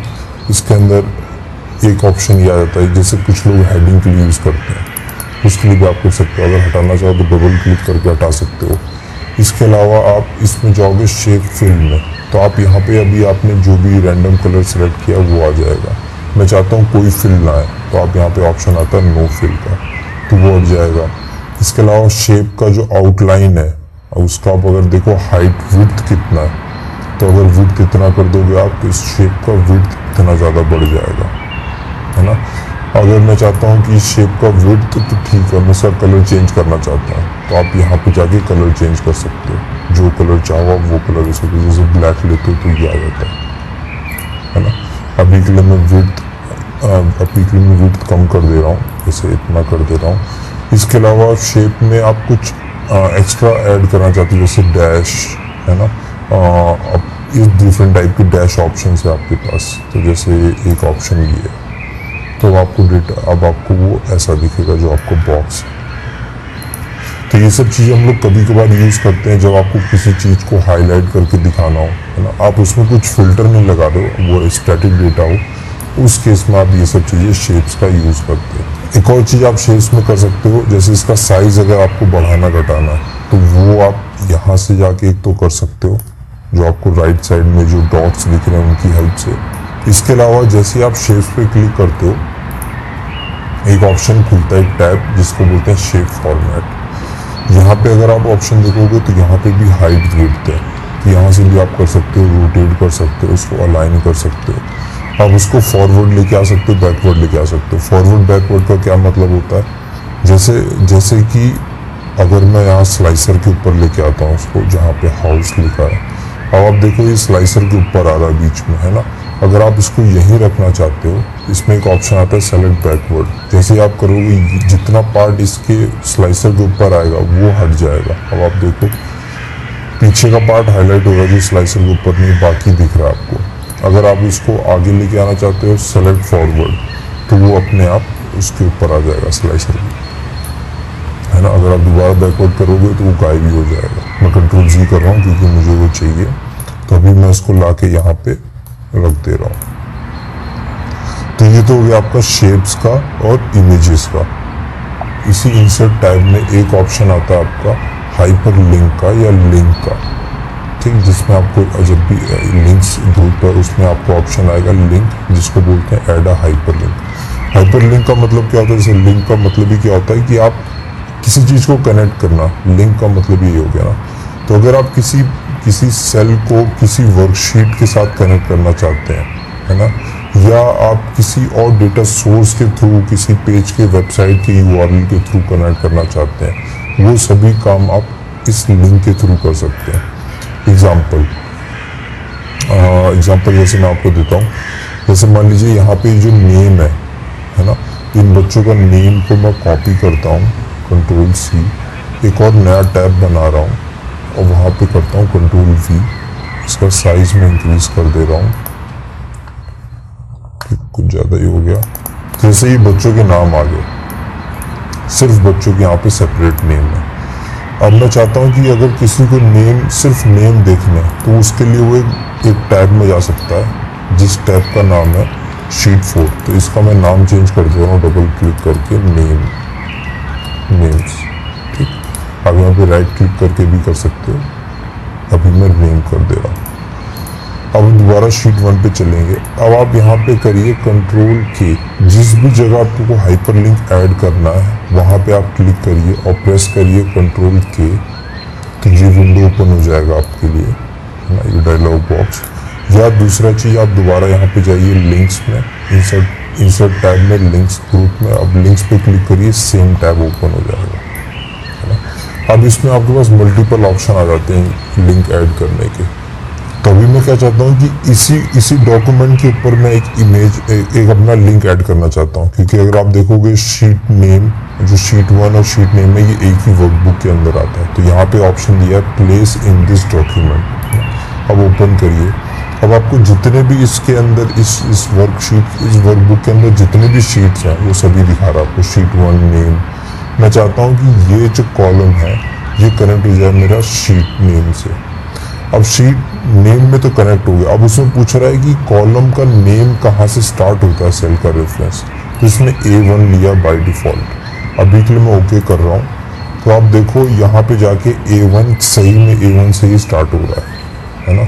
तो ये होगा क्या, जैसे ही कोई यहाँ पे आएगा, आप देखो यहाँ पे आपको ऑप्शन आ जाएगा एक ऐसे फिंगर बटन का आ जाएगा। जैसे आप इसको क्लिक करोगे, अब इस टैब पे बाय डिफ़ॉल्ट आ जाओगे, नेम टैब पे, है ना, क्योंकि अब ये एक हाइपर लिंक बन चुका है, ये लिंक आ चुका है। तो ऐसा हम लोग तब यूज़ करते हैं जब काफ़ी सारी आपके पास शीट हो और एक ही शीट में आप सभी का समरी दे दो एक लाइन का, कि इस शीट में आपका सेल्स का डेटा है, इस शीट में आपको परचेज जो भी आपके वेंडर्स हैं उनका डेटा है, इस शीट में आपका रिटर्न का डेटा है, इस शीट में आपके प्रॉफिट्स हैं, है ना। तो वो सभी शीट के आप नाम लिख दीजिए और सभी को आप हाइपर लिंक दे दीजिए, मतलब इसी को आप यहाँ पे हाइपर लिंक सभी शीट के साथ दे दीजिए, है ना। तो जैसे कोई क्लिक करेगा उस शीट में पहुँच जाएगा। तो इस केस में ऐसे हम लोग हाइपर लिंक यूज़ करते हैं। अभी अगर जैसे मान लीजिए मैं यहाँ पे जेंडर पे क्लिक करता हूँ और कंट्रोल के प्रेस करता हूँ, अगर आप कोई वेब एड्रेस देना चाहते हो, है ना, तो आप इस पे जाइए और यहाँ पे आप वेब एड्रेस दे सकते हो। तो जब भी कोई यहाँ पे जैसे आप वेबसाइट का एड्रेस दोगे, जैसे आप क्लिक करोगे उस वेबसाइट के एड्रेस पे पहुँच जाओगे। तो काफ़ी बार क्या होता है, हम लोग रेफरेंस के लिए देते हैं कि आप इस वेबसाइट के पेज पे जाइए, यहाँ पे आपको रेफरेंस मिल जाएगा। तो उस केस में आप यहाँ पे वो डेटा ऐड कर सकते हो, उस वेबसाइट का लिंक ऐड कर सकते हो। तो ये तो हो गया आपका हाइपर लिंक। अब हम लोग देखते हैं कि ड्रॉप डाउन कैसे ऐड करते हैं एक एक्सेल शीट में, है ना। ये ड्रॉप डाउन को काफ़ी बार हेल्प करता है अगर आप सेम कंसिस्टेंट डेटा सेलेक्ट करना चाहते हैं, जैसे अभी जिस केस में हम लोग करेंगे।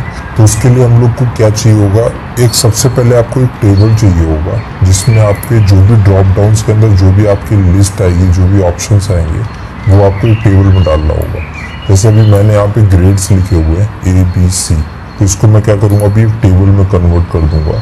यहाँ जाऊँगा टेबल, दूसरा शॉर्टकट आता है कंट्रोल T का, जो भी हम लोगों ने देखा। हेडर्स मेरे सी टेबल में है, मैं बोलूँगा ओके, तब ये टेबल बन जाता है ना।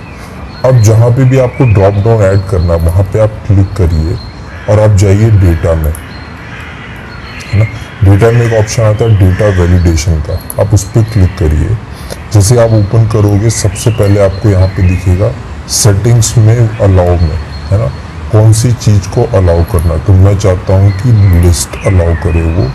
अब लिस्ट ये पूछ रहा है सोर्स क्या है उसका, तो मैं सोर्स दे रहा हूँ कि ये 3 कॉलम्स जो आपको, सॉरी जो 3 रोज हैं, जो ग्रेड है, ये चाहिए मुझे। आप ओके प्रेस कर दीजिए। तो आप देखोगे यहाँ पे एक ड्रॉप डाउन बटन का ऑप्शन आ गया अर्जुन के सामने, है ना। आप जैसे यहाँ क्लिक करोगे, अब ये 3 ग्रेड के ऑप्शन आपको देगा, है ना।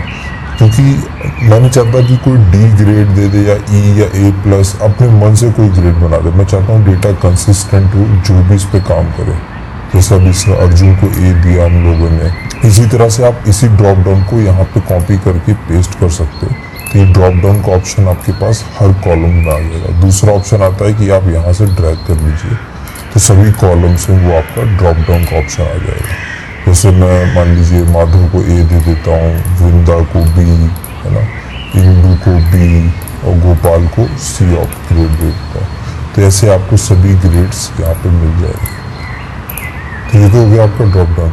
अब यहाँ पे मैं एक टॉपिक और कवर करना चाहता हूँ, काफ़ी बार यूज़ होगा अगर आप इस पे एक्सेल पे काम करते हैं। जैसे कि ये जो कॉलम है, इसको भी मैं कॉपी कर ले रहा हूँ एक नई शीट में, है ना, पेस्ट कर दे रहा हूँ यहाँ पे, और शीट का साइज बढ़ा दे रहा हूँ मैं, ठीक, ताकि आपको देखने में आसानी हो। अब जैसे यहाँ पे ईमेल्स है मेरे पास, बट मैं क्या चाहता हूँ, इस ईमेल में ये जो भी कॉलम है, इसको मैं वैल्यू को ब्रेक करना चाहता हूँ। मतलब @ के बाद जो वैल्यूज़ हैं वो अलग चाहिए, @ पहले के जो हैं वो अलग चाहिए। या आप इसमें कोई भी चीज़ ले सकते हो, जिस भी पॉइंट से आपको ब्रेक करना हो वो आप कर सकते हो। जैसे मैं यहाँ पे चाहता हूँ कि एक कॉलम बन जाएगा मेरा नेम, है ना। तो नेम कैसे मिलेगा मुझे, मैं इस पूरे कॉलम को सेलेक्ट करूँगा और यहाँ पे आप जाओगे डेटा टैब में, इसमें आपको मिलेगा डेटा टूल्स के अंदर ग्रुप में एक ऑप्शन मिलेगा आपको डेटा टू कॉलम्स में। तो जैसे ही आप इस पर क्लिक करोगे टेक्स्ट टू कॉलम्स में, ये डायलॉग बॉक्स ओपन हो जाएगा। इसमें आपके पास 2 ऑप्शन आता है। एक तो आता है कि आप फिक्स विड्थ पे कर सकते हो, दूसरा ऑप्शन आता है डिलिमिटेड का। तो डिलिमिटेड हम लोग यूज़ करते हैं जब हम लोग किसी कैरेक्टर्स पे, उस पर हम लोग को उस फील्ड को सेपरेट करना हो। तो अभी हमारे केस में कैरेक्टर्स पे करना है, मैं करता हूँ नेक्स्ट। अब इसमें आपको कुछ ऑप्शंस दे रहा है कि आप सेमी कॉलन पे करना चाहते हो, आप कॉमा पे करना चाहते हो, अगर कोई स्पेस है तो वहाँ से आप सेपरेट करना चाहते हो, या कोई अदर्स है। अभी हमारे केस में अदर है, तो मैं अदर पे क्लिक करता हूँ और यहाँ पे अपने मन से मैं सिंबल जो चाहिए हम लोग को @ लिख देता हूँ। अब आप देखोगे कि सभी का फर्स्ट नेम के बाद वो @mail.com जो भी था सेपरेट हो रहा है ना। आप प्रेस करिए नेक्स्ट। तो बाय डिफ़ॉल्ट अभी तो इसमें सेलेक्ट कर रखा है डिलिमिटर ने A कॉलम को, है ना, और इसको ये ब्रेक कर देगा नेक्स्ट कॉलम में। अभी आप जैसे जाओगे यहाँ पे फिनिश क्लिक करोगे, पूछ रहा है कि यहाँ पे ऑलरेडी कोई वैल्यू है, नीचे से नेम लिखा हुआ है, इसको रिप्लेस करना चाहता हूँ। मैं बोलता हूँ ओके। अब आप देखो इसमें अर्जुन जो भी फर्स्ट नेम था उसको यहाँ रखा, बाकी @ के बाद जो भी था उसने इसको यहाँ पे ब्रेक कर दिया। अगर आपको दोनों चीज़ चाहिए होती, जैसे मैं अभी Ctrl+V कर देता हूँ, जैसे मेरे केस में मान लीजिए आपको ये भी रखना है और एक और नया कॉलम भी चाहिए, तो पहले आप इसको कॉपी कर लीजिए, यहाँ पे जाइए आप इंसर्ट कंप्लीट कर लीजिए, नेम को भी मैं डिलीट कर दे रहा हूँ। पूरे कॉलम को आप दोबारा क्लिक करिए, सेलेक्ट करिए, आप जाइए टेक्स्ट टू कॉलम में, सेम डिलिमिटेड में जाइए, नेक्स्ट में जाइए, अदर में @ है, नेक्स्ट में जाइए, कॉलम बोल रहा है इसने B1 सेलेक्ट किया, ठीक है, आप फिनिश कर दीजिए। अब आप देखो यहाँ पे आपको अर्जुन दे दिया, @ पे ब्रेक कर दिया, ठीक। इसको मैं कर दूंगा डिलीट और इसका नेम मैं चेंज करके कर दूंगा इस कॉलम का, ये नेम। अब बेसिक एक्सेल में आप टॉपिक आता है जो कि है ग्राफ बनाना, है ना, तो वो मैं आपको बेसिक लेवल पे सिखा दे रहा हूँ, है ना। तो सबसे पहले उसके लिए हम लोग को क्या चाहिए होगा, X और Y एक्सिस चाहिए होगा। तो मैं यहाँ पे नेम सेलेक्ट कर रहा हूँ और यहाँ पे फाइनल टेस्ट के स्कोर सेलेक्ट कर रहा हूँ। आप इसको कॉपी करिए, एक नया शीट ओपन कर रहा हूँ, यहाँ पे जाके मैं कर दे रहा हूँ पेस्ट, ठीक। यहाँ पे मुझे वो दोनों कॉलम मिल जाएंगे। मैं इसका साइज थोड़ा सा बढ़ा रहा हूँ ताकि देखने में थोड़ा इजी हो जाए। अब मैं इसको सेलेक्ट कर रहा हूँ पूरे कॉलम को, है ना, और पूरे कॉलम को सेलेक्ट करने के बाद जो भी आपको चार्ट चाहिए उसके लिए आप जाइए इंसर्ट टैब में। इंसर्ट टैब में जाते ही आपको एक ऑप्शन मिलेगा, एक ग्रुप होगा चार्ट्स का, इसमें रिकमेंडेड चार्ट्स होंगे, आप इस पर क्लिक करिए। अभी आपको डिफरेंट रिकमेंडेड चार्ट्स दिखा रहा है। मोस्ट ऑफ द केसेस में आपका काम यहाँ से हो जाएगा, बट अगर आपको लगता है कि आपको कोई और पैटर्न के चार्ट चाहिए, कोई और चार्ट का टाइप चाहिए, तो आप यहाँ जा सकते हो। यहाँ पे आपको डिफरेंट ऑप्शंस मिल जाएंगे, है ना। ये पाई चार्ट हो गया, ये लाइन चार्ट हो गया, एरिया अंडर द कर्व हो गया, है ना, एरिया चार्ट हो गया। इस तरह के आप चार्ट यूज़ कर सकते हो जैसा आपको चाहिए, है ना। यहाँ पे काफ़ी सारे चार्ट होते हैं, ट्री मैप हो गया, है ना, हिस्टोग्राम हो गया, बट अभी हमारे केस के लिए कॉलम चार्ट काफ़ी अच्छा होगा। मैं इसको सेलेक्ट कर ले रहा हूँ और यहाँ पे दो ऑप्शन दिखा रहा है। एक तो बेसिक हो गया जिसमें आपको ऐसे चार्ट मार्क्स दिखे होंगे, नीचे नाम होगा। दूसरे में थोड़ा सा इनका विड्थ ज़्यादा है, कुछ कलर ग्रेडेड है उस टाइप का, बट मुझे बेसिक वाला ठीक लग रहा है, मैं इसको ओके कर दे रहा हूँ। इसका साइज़ यहाँ से बढ़ा लेगा। अब यहाँ पे देखोगे आप, ये चार्ट बन गया नॉर्मल, यहाँ पे सभी बच्चों के नाम आ गए, उनके सभी के मार्क्स आ गए आउट ऑफ 100। अब इसमें अगर आपको नंबर्स ऐड करने, एक ऑप्शन आप ये होवर करोगे तो आपको नंबर दिखा देगा, है ना, कि इसका 98 है, 89 है। अब मैं चाहता हूँ कि इनके नंबर्स मुझे दिखें, तो यहाँ पे प्लस ऑप्शन होगा चार्ट में, आप उस पर जाइए। तो इसका साइज़ काफ़ी ज़्यादा है, तो सबसे पहले मैं इसका साइज़ काफ़ी ज़्यादा हो गया, इसको मैं थोड़ा कम कर ले रहा हूँ। अब यहाँ पे राइट टॉप कॉर्नर में आपको ऑप्शन दिख रहा होगा चार्ट एलिमेंट्स का, आप उस पर क्लिक करिए, यहाँ पे एलिमेंट्स आ जाएंगे। तो मुझे क्या चाहिए इसमें, मुझे चाहिए डेटा लेबल्स, है ना। आप क्लिक कर दीजिए डेटा लेबल्स पर, अब सभी के आपको डेटा लेबल्स दिखाएगा, तो आपको होवर करने का जरूरत नहीं पड़ेगा। इसके अलावा इसमें अगर आपको ग्रिड लाइन, जो पीछे आपको ये हॉरिजॉन्टल लाइंस दिख रही हैं, ये नहीं चाहिए, आप इस पर क्लिक कर दीजिए, ग्रिड लाइंस भी हट जाएंगी। चार्ट के एक्सिस इसमें अभी नहीं आ रहे, मैं चाहता हूँ कि चार्ट के एक्सिस भी आ जाए, तो आप क्लिक करिए एक्सिस टाइटल पे, ठीक। अब यहाँ पे आप एक्सिस पे नाम दे सकते हो, तो जैसे ये क्या है, ये है स्टूडेंट नेम्स, है ना, और ये क्या है, ये है उनके टोटल मार्क्स।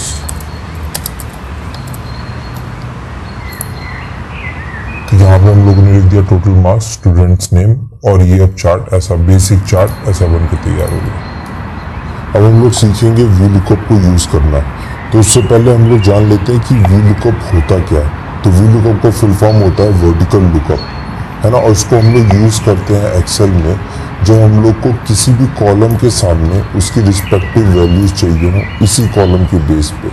जैसे मुझे नेम के बेसिस पे कोई भी वैल्यूज चाहिए हो जो कि इस टेबल में प्रेजेंट हो, है ना। जैसे यहाँ पे आपके पास मल्टीपल कॉलम्स है, एज है, जेंडर है, क्लास है, यूनिट टेस्ट के नंबर हैं और फाइनल टेस्ट के नंबर है। ये सब वैल्यूज मैं नेम कॉलम के बेसिस पे यहाँ पे लेके आ सकता हूँ। तो उस केस में हम लोग यूज़ करते हैं वी लुकअप। अगर ये वैल्यूज़ आपके इस टेबल में नहीं होगी तो वो यहाँ पे वैल्यूज़ आपको एनी दे देगा, मतलब नल दे देगा, वो वैल्यूज़ प्रेजेंट नहीं है, ठीक है। इसको यूज़ करने के लिए आपको जिस भी प्लेस पे वैल्यूज़ चाहिए वहाँ पे आप क्लिक करिए और आप इक्वल्स टू का सिंबल डालिए, जो कि हम लोग फॉर्मूला यूज़ करने के लिए लिखते हैं। आप लिखिए इक्वल्स टू और वी लुकअप लिखिए, तो यहाँ पे आपको ऑप्शन मिल जाएगा वी लुकअप का। आप टैब सेलेक्ट करके उस फॉर्मूला को सेलेक्ट कर लीजिए। उस फॉर्मूला में सबसे पहला वैल्यू जो मांगता है वो आपका मांगता है लुकअप वैल्यू। मतलब आप यहाँ पे जो भी वैल्यू लाना चाहते हैं वो किस वैल्यू के लिए लाना चाहते हैं, किस वैल्यू को लुकअप के बेसिस पर लाना चाहते हैं। तो मैं चाहता हूँ नेम के बेसिस में, जिसमें सेलेक्ट करूँगा मैं वृंदा कॉलम को, वृंदा सेल को। इसको मैंने सेलेक्ट किया। अब प्रेस करूँगा कॉमा। जैसे ही आप कोई भी एक वैल्यू सेलेक्ट कर लोगे आपको कॉमा देना होगा। आप कॉमा प्रेस करोगे। अब पूछ रहा टेबल एरे, वृंदा अभी नेम कॉलम के लिए आपको कहाँ से, किस टेबल से वैल्यू लेके आना है। तो इस टेबल से मुझे लाना, इस पूरी टेबल को मैं सेलेक्ट करूँगा। याद रखिएगा आपको पूरी टेबल सेलेक्ट करना है, सिर्फ एक कॉलम या एक रो नहीं। पूरी टेबल सेलेक्ट किया, उसके बाद मैं प्रेस करूँगा। अगर अभी आप देखोगे यहाँ पे A3 से G3 सेलेक्ट हुआ है, रेंज सेलेक्ट हुआ है, बट इसमें ये फिक्स नहीं है। इसको फिक्स करने के लिए मैं प्रेस करूँगा फंक्शन प्लस F4। अब आप देखोगे इन सभी वैल्यूज़ के साथ डॉलर साइन आ गया। इसका मतलब ये पूरा का पूरा जो एरे है या टेबल है ये फिक्स हो चुका है। अब मैं प्रेस करूँगा कॉमा। अभी पूछ रहा है कॉलम इंडेक्स नंबर, मतलब नेम कॉलम के सामने आपको जो भी वैल्यू चाहिए वो इस टेबल में किस इंडेक्स नंबर पर है, उस कॉलम का इंडेक्स नंबर क्या है ना। तो नेम अगर मैं देखूँगा तो यहाँ पे नेम स्टार्ट होता है। इसके बाद मुझे चाहिए लास्ट कॉलम जो कि फाइनल टेस्ट। अगर इसका नंबर मैं देखता हूँ, नेम को स्टार्ट करना होगा 1 से, तो 1 2 3 4 5 6 7। जो मेरा फाइनल टेस्ट जो है वो मेरा रो नंबर 7 पे है, तो यहाँ पे मैं दूंगा 7 नंबर, इंडेक्स नंबर मेरा हो जाएगा 7। प्रेस करूँगा कॉमा। लास्ट में पूछ रहा आपको अप्रोक्सीमेट मैच चाहिए या एग्जैक्ट मैच चाहिए। तो मुझे चाहिए एग्जैक्ट मैच, जिसके लिए मैं प्रेस करूँगा 0 या फॉल्स भी टाइप कर सकते हो। अब मैं प्रेस करूँगा एंटर। ये स्कोर दे रहा है 98 वृंदा का। एक बार क्रॉस चेक कर लेते हैं। वृंदा का स्कोर यहाँ पे 98 है फाइनल टेस्ट का, जो कि करेक्ट है। अब अगर मुझे बाकी जगह फिल करना है इसके नीचे कॉलम्स के लिए, यहाँ पे सिंपली आप राइट साइड कॉर्नर में जाइए और डबल क्लिक कर दीजिए, वो ऑटोमेटिक बाकी सभी के लिए फिल कर देगा। हम लोग एक के लिए और चेक कर लेते हैं, अभिमन्यु के लिए। अभिमन्यु का स्कोर है 81, जो कि करेक्ट है। एक चीज़ का अब इसमें मैं नोट पॉइंट बताना चाहूँगा, जो कि काफ़ी ज़्यादा यूज़ होता है अगर आप इसको डेटा एनालिसिस में यूज़ करते हैं, और ये काफ़ी ज़्यादा ट्रिकी हो जाता है काफ़ी टाइम पे, जिससे आपको गलत डेटा मिल जाएगा। जैसे अगर ये नेम रिपीट होते हैं, है ना, अगर क्योंकि ये स्टूडेंट्स के नेम है, किसी क्लास में कोई बच्चे हैं उनके नाम है, ये रिपीट हो सकते हैं, एक नाम के 2 लोग हो सकते हैं, है ना। उस केस में आपको बहुत ज़्यादा मतलब अटेंटिव रहना होगा और ध्यान रखना होगा जो वैल्यूज़ आई है वो करेक्ट आई है कि नहीं। अगर डुप्लीकेट वैल्यूज़ चेक करना है तो इस पूरे कॉलम को मैं सेलेक्ट कर रहा हूँ, कंडीशनल फॉर्मेटिंग में जा रहा हूँ, हाईलाइट सेल्स में डुप्लीकेट वैल्यूज़ को क्लिक कर रहा हूँ, ओके कर दूँगा।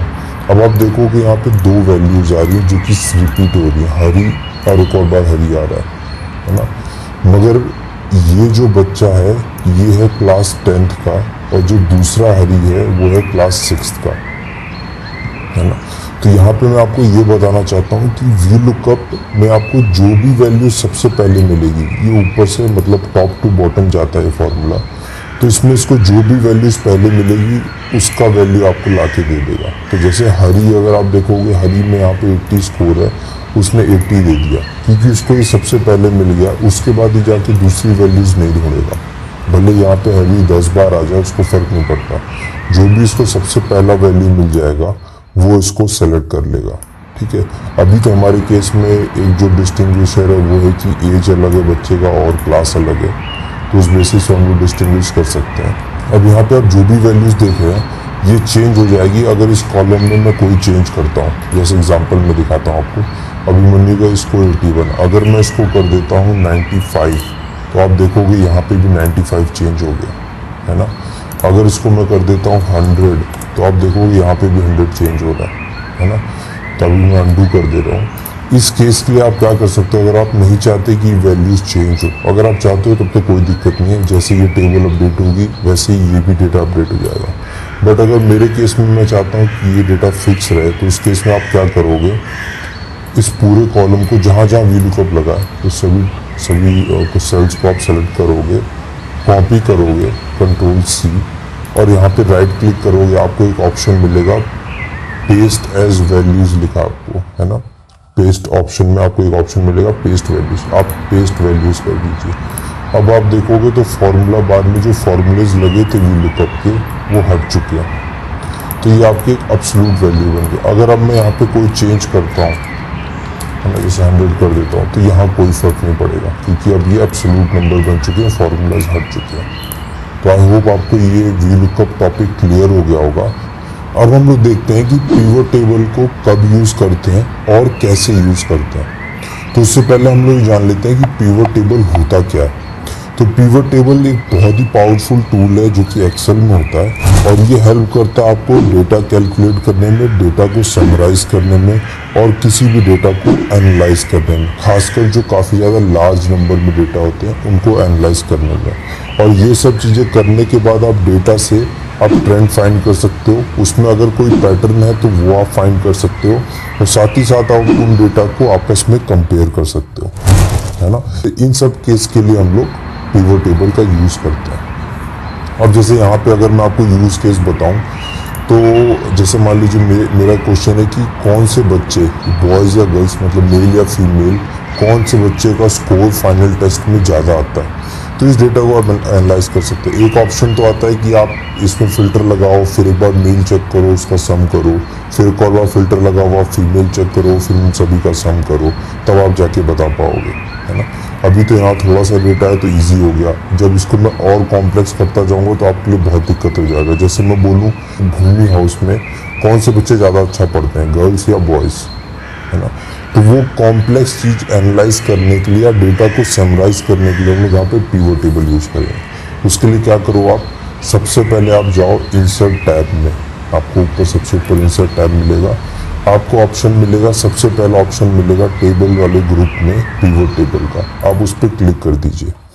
बाय डिफ़ॉल्ट एक्सेल इतना ज़्यादा स्मार्ट होता है कि वो पूरा का पूरा टेबल आपके लिए सेलेक्ट कर लेगा, उसको पता है कि टेबल कहाँ से स्टार्ट होता है, कहाँ से ख़त्म होता है। बाई चांस अगर आप मान लीजिए यहाँ पे इसने सेलेक्ट किया, टेबल रेंज दिखा रहा है, बाई चांस मान लीजिए मैं हटा देता हूँ, मतलब एक्सेल को समझ में नहीं आया, ठीक है, तो उस केस में यहाँ पे सेलेक्ट कर लूँगा, मैं नेम सेलेक्ट किया और वही Ctrl+Shift right button, Ctrl+Shift down button, पूरा टेबल मैंने सेलेक्ट कर लिया, जितना मुझे रेंज चाहिए था सारा टेबल आ गया। नेक्स्ट ऑप्शन आता है कि आप इस पिवट टेबल को सेम एक्सेल शीट में दिखाना चाहते हैं या आप नई वर्कशीट ओपन करना चाहते हैं। तो यार सेम में मैं यूज़ नहीं करता क्योंकि काफ़ी ज़्यादा क्लटर्ड हो जाता है, यहीं पे सारा डेटा और यहीं पे आप एक्सेल पिवट बनाओगे। तो उसके लिए मैं क्या करता हूँ, न्यू वर्कबुक यूज़ करता हूँ। आप उस पर क्लिक करिए, बाय डिफ़ॉल्ट है, आप ओके कर दीजिए। जैसे आप ओपन करोगे यहाँ पे आप देखोगे अभी तक शीट 1 था, बाय डिफ़ॉल्ट एक नया शीट ओपन हो जाता है, शीट 2।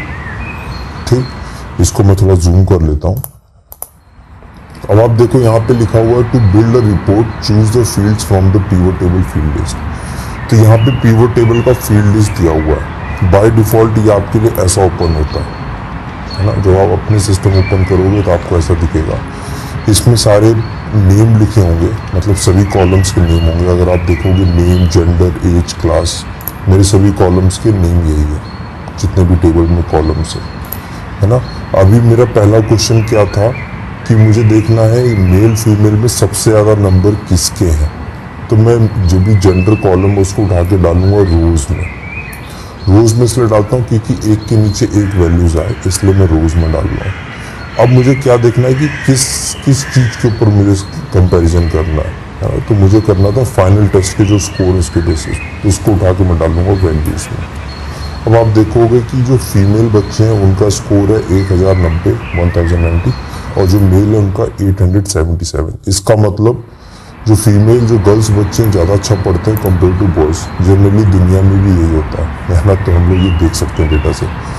अब इसमें काफ़ी लोग के मन में डाउट आता है कि आपको कैसे पता है कि इसको वैल्यूज़ में डालना है या कॉलम्स में, फिल्टर्स में या रोज़ में, है ना। इन 4 बॉक्स में से कौन से फील्ड को कहाँ डालना है। तो इसका बहुत ही सिंपल लॉजिक है, ये आपको काफ़ी ज़्यादा इंपॉर्टेंट, मतलब काफ़ी ज़्यादा हेल्प करेगा फ्यूचर में। आपको जिस भी कॉलम के ऊपर कैलकुलेशन करना हो, उसको आप उठा के डाल दो वैल्यूज़ में। वैल्यूज़ में आप देखो समेशन का ऑप्शन दिया हुआ है, तो ये कैलकुलेशन के लिए यूज़ होता है। आपको सम फाइंड करना है, परसेंटेज फाइंड करना है, मैक्सिमम मिनिमम फाइंड करना है, काउंट फाइंड करना है, टोटल फाइंड करना है ना, तो वो आपको वैल्यूज़ के अंदर मिलेगा। तो और जैसे मुझे यूनिट टेस्ट का स्कोर का देखना होता है, यूनिट टेस्ट 1 का, तो उसको उठा के मैं यहाँ डाल देता हूँ। और बाय डिफ़ॉल्ट मेजर केसेस में वो सम लेता है। ये एक्सेल में मतलब बाय डिफ़ॉल्ट होता है, वो सम कर देता है। अगर कोई भी न्यूमेरिक वैल्यूज़ आती है उसको वो यहाँ सम कर देता है। तो हम लोग को भी सम चाहिए था, तो कोई दिक्कत नहीं हुआ।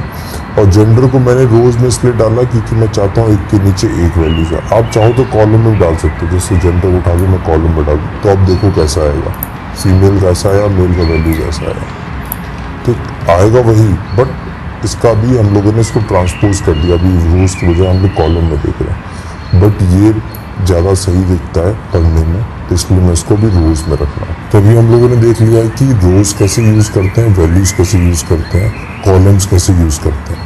अब अगर हम लोग देखते हैं फिल्टर को कैसे यूज़ करते हैं, तो फिल्टर के लिए आप क्या कर सकते हो, जैसे मैं डाल देता हूँ यूनिट टेस्ट 1 का स्कोर, तो आप देखोगे सबसे ऊपर फिल्टर आपका आ जाएगा, जो कि बाय डिफ़ॉल्ट ऑल सेलेक्टेड है। अब मैं चाहता हूँ कि यहाँ पे सिर्फ उन्हीं बच्चों के स्कोर आए जिनका स्कोर मोर देन 90% है। तो उसके लिए एक तो ऑप्शन है सेलेक्ट मल्टीपल, तो वहाँ से आप कर सकते हो। आप चाहो तो यहाँ से जाके मैन्युअली सेलेक्ट कर सकते हो कि 90 से ऊपर जिसका स्कोर है वो एक ही है 91। अब आप जैसे ओके करोगे तो आपको दिखेगा सिर्फ अग्नि हाउस ही ऐसा है जिसमें सभी बच्चों के स्कोर 91 से ऊपर है, ठीक, बाकी तीनों हाउस में नहीं है। तो इस केस में आप अगर आप जब भी डेटा को फिल्टर यूज़ करते हो, वर्ड में ये फिल्टर आपको डेटा फिल्टर करना है, उसके लिए आप फिल्टर कॉलम का यूज़ करते हो। अगर आप फिल्टर हटा दोगे तो सारा वैल्यू बाय डिफ़ॉल्ट आ जाएगा। अब इसके अलावा एक प्रॉब्लम आता है, अभी तो आपके पास चलो थोड़े से ही 7-8 ही कॉलम्स हैं, हेडर्स है आपके पास, तो इतने में आ गया। कभी कभार क्या होता है जब बहुत सारे आप रियल डेटा पे काम करोगे तो बहुत सारे हेडर्स होते हैं। उस केस में आपको स्क्रॉल कर करके डेटा देखना होता है कि कौन सा हेडर आपने सेलेक्ट किया। तो उस केस में आप क्या करो, आप पिवट टेबल में जाइए, यहाँ पे सेटिंग का ऑप्शन दिखेगा टूल्स में, पिवट टेबल फील्ड्स में यहाँ पे सेटिंग का ऑप्शन जैसा बना होगा जिसमें टूल्स लिखा होगा, आप इसको क्लिक करिए।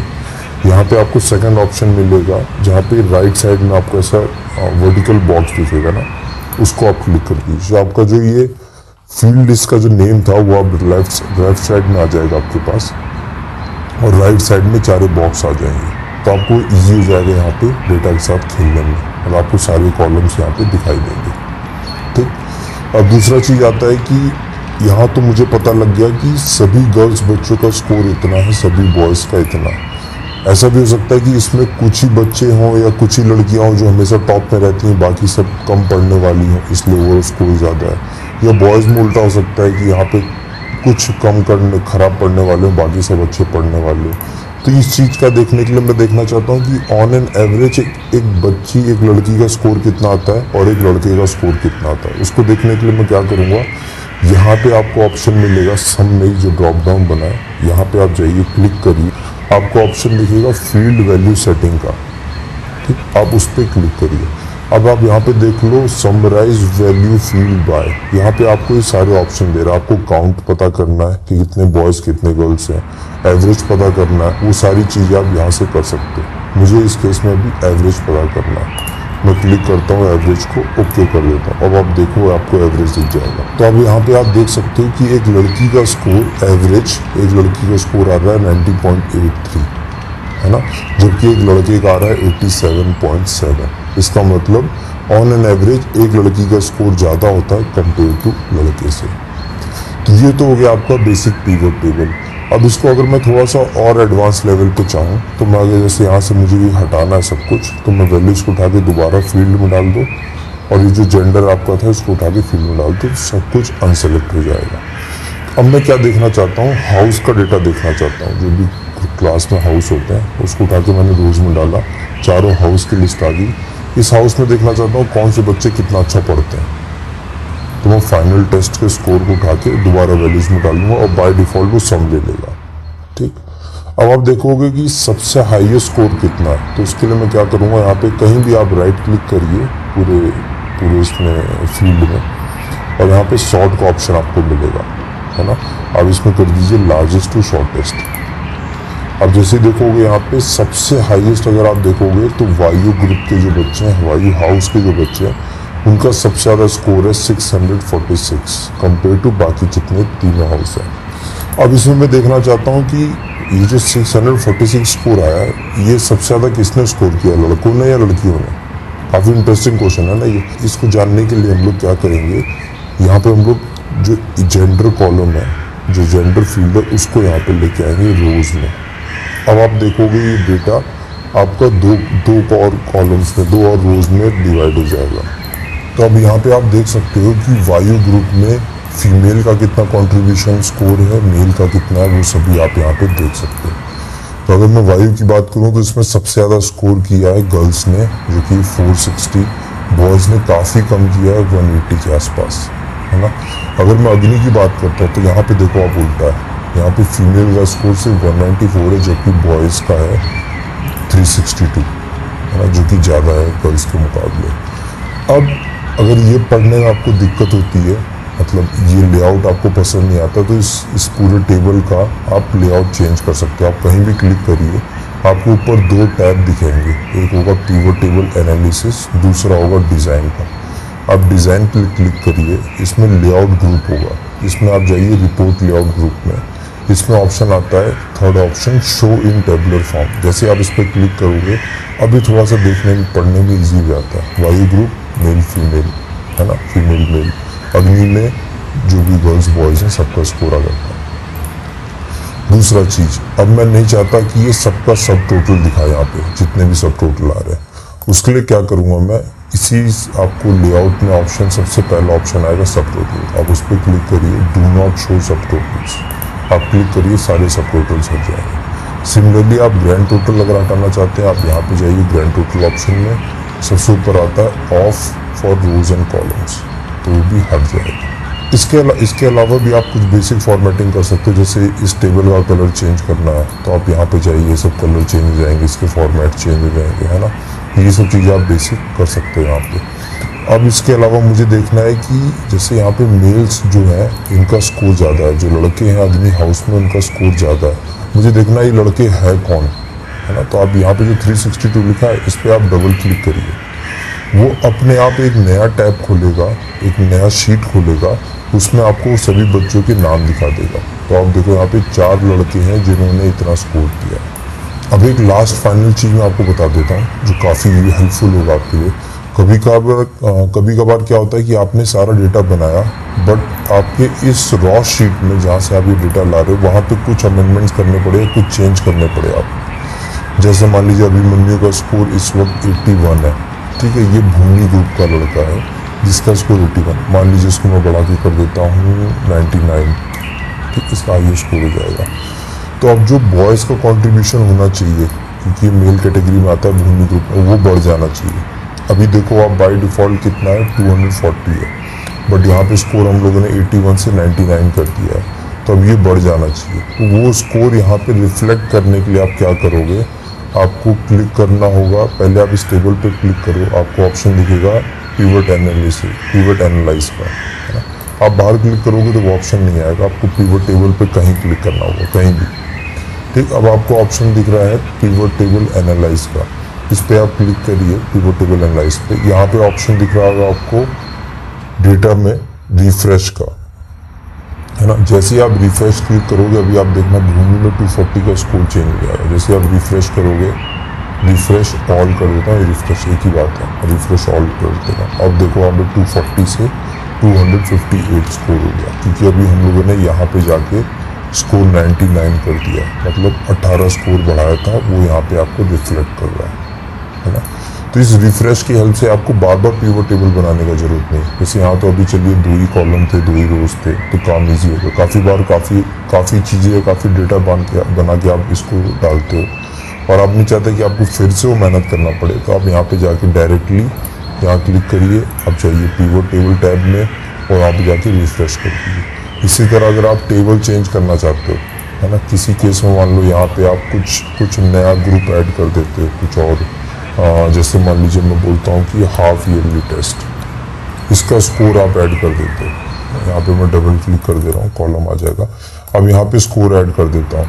अगर आप यहाँ पे देखोगे तो यहाँ पे वो कॉलम अभी नहीं आ रहा। उसके लिए आप क्या करोगे, यहाँ पे आप दोबारा पिवट टेबल पे क्लिक करोगे, पिवट टेबल टैब पे जाओगे। यहाँ पे ऑप्शन आपको सेम डेटा टैब में, डेटा ग्रुप में आपको दिखेगा चेंज डेटा सोर्स। आप इस पर क्लिक करिए, चेंज डेटा सोर्स पे क्लिक करिए। अभी आप बाय डिफ़ॉल्ट इसने एच कॉलम तक सेलेक्ट किया। आप शिफ्ट होल्ड करके रखिए, कंट्रोल और शिफ्ट, और एक बार राइट क्लिक कर दीजिए। जैसे आप राइट क्लिक करोगे, राइट एरो, वो अपने आप हाफ ईयरली टेस्ट को सेलेक्ट कर लेगा। आप ओके प्रेस कर दीजिए। अब आप यहाँ पे देखोगे कि हाफ ईयरली का जो स्कोर का जो टेस्ट था, जो कॉलम था, वो यहाँ पे रिफ्लेक्ट कर रहा है। तो ये सारा बेसिक डेटा हो गया। ये बेसिक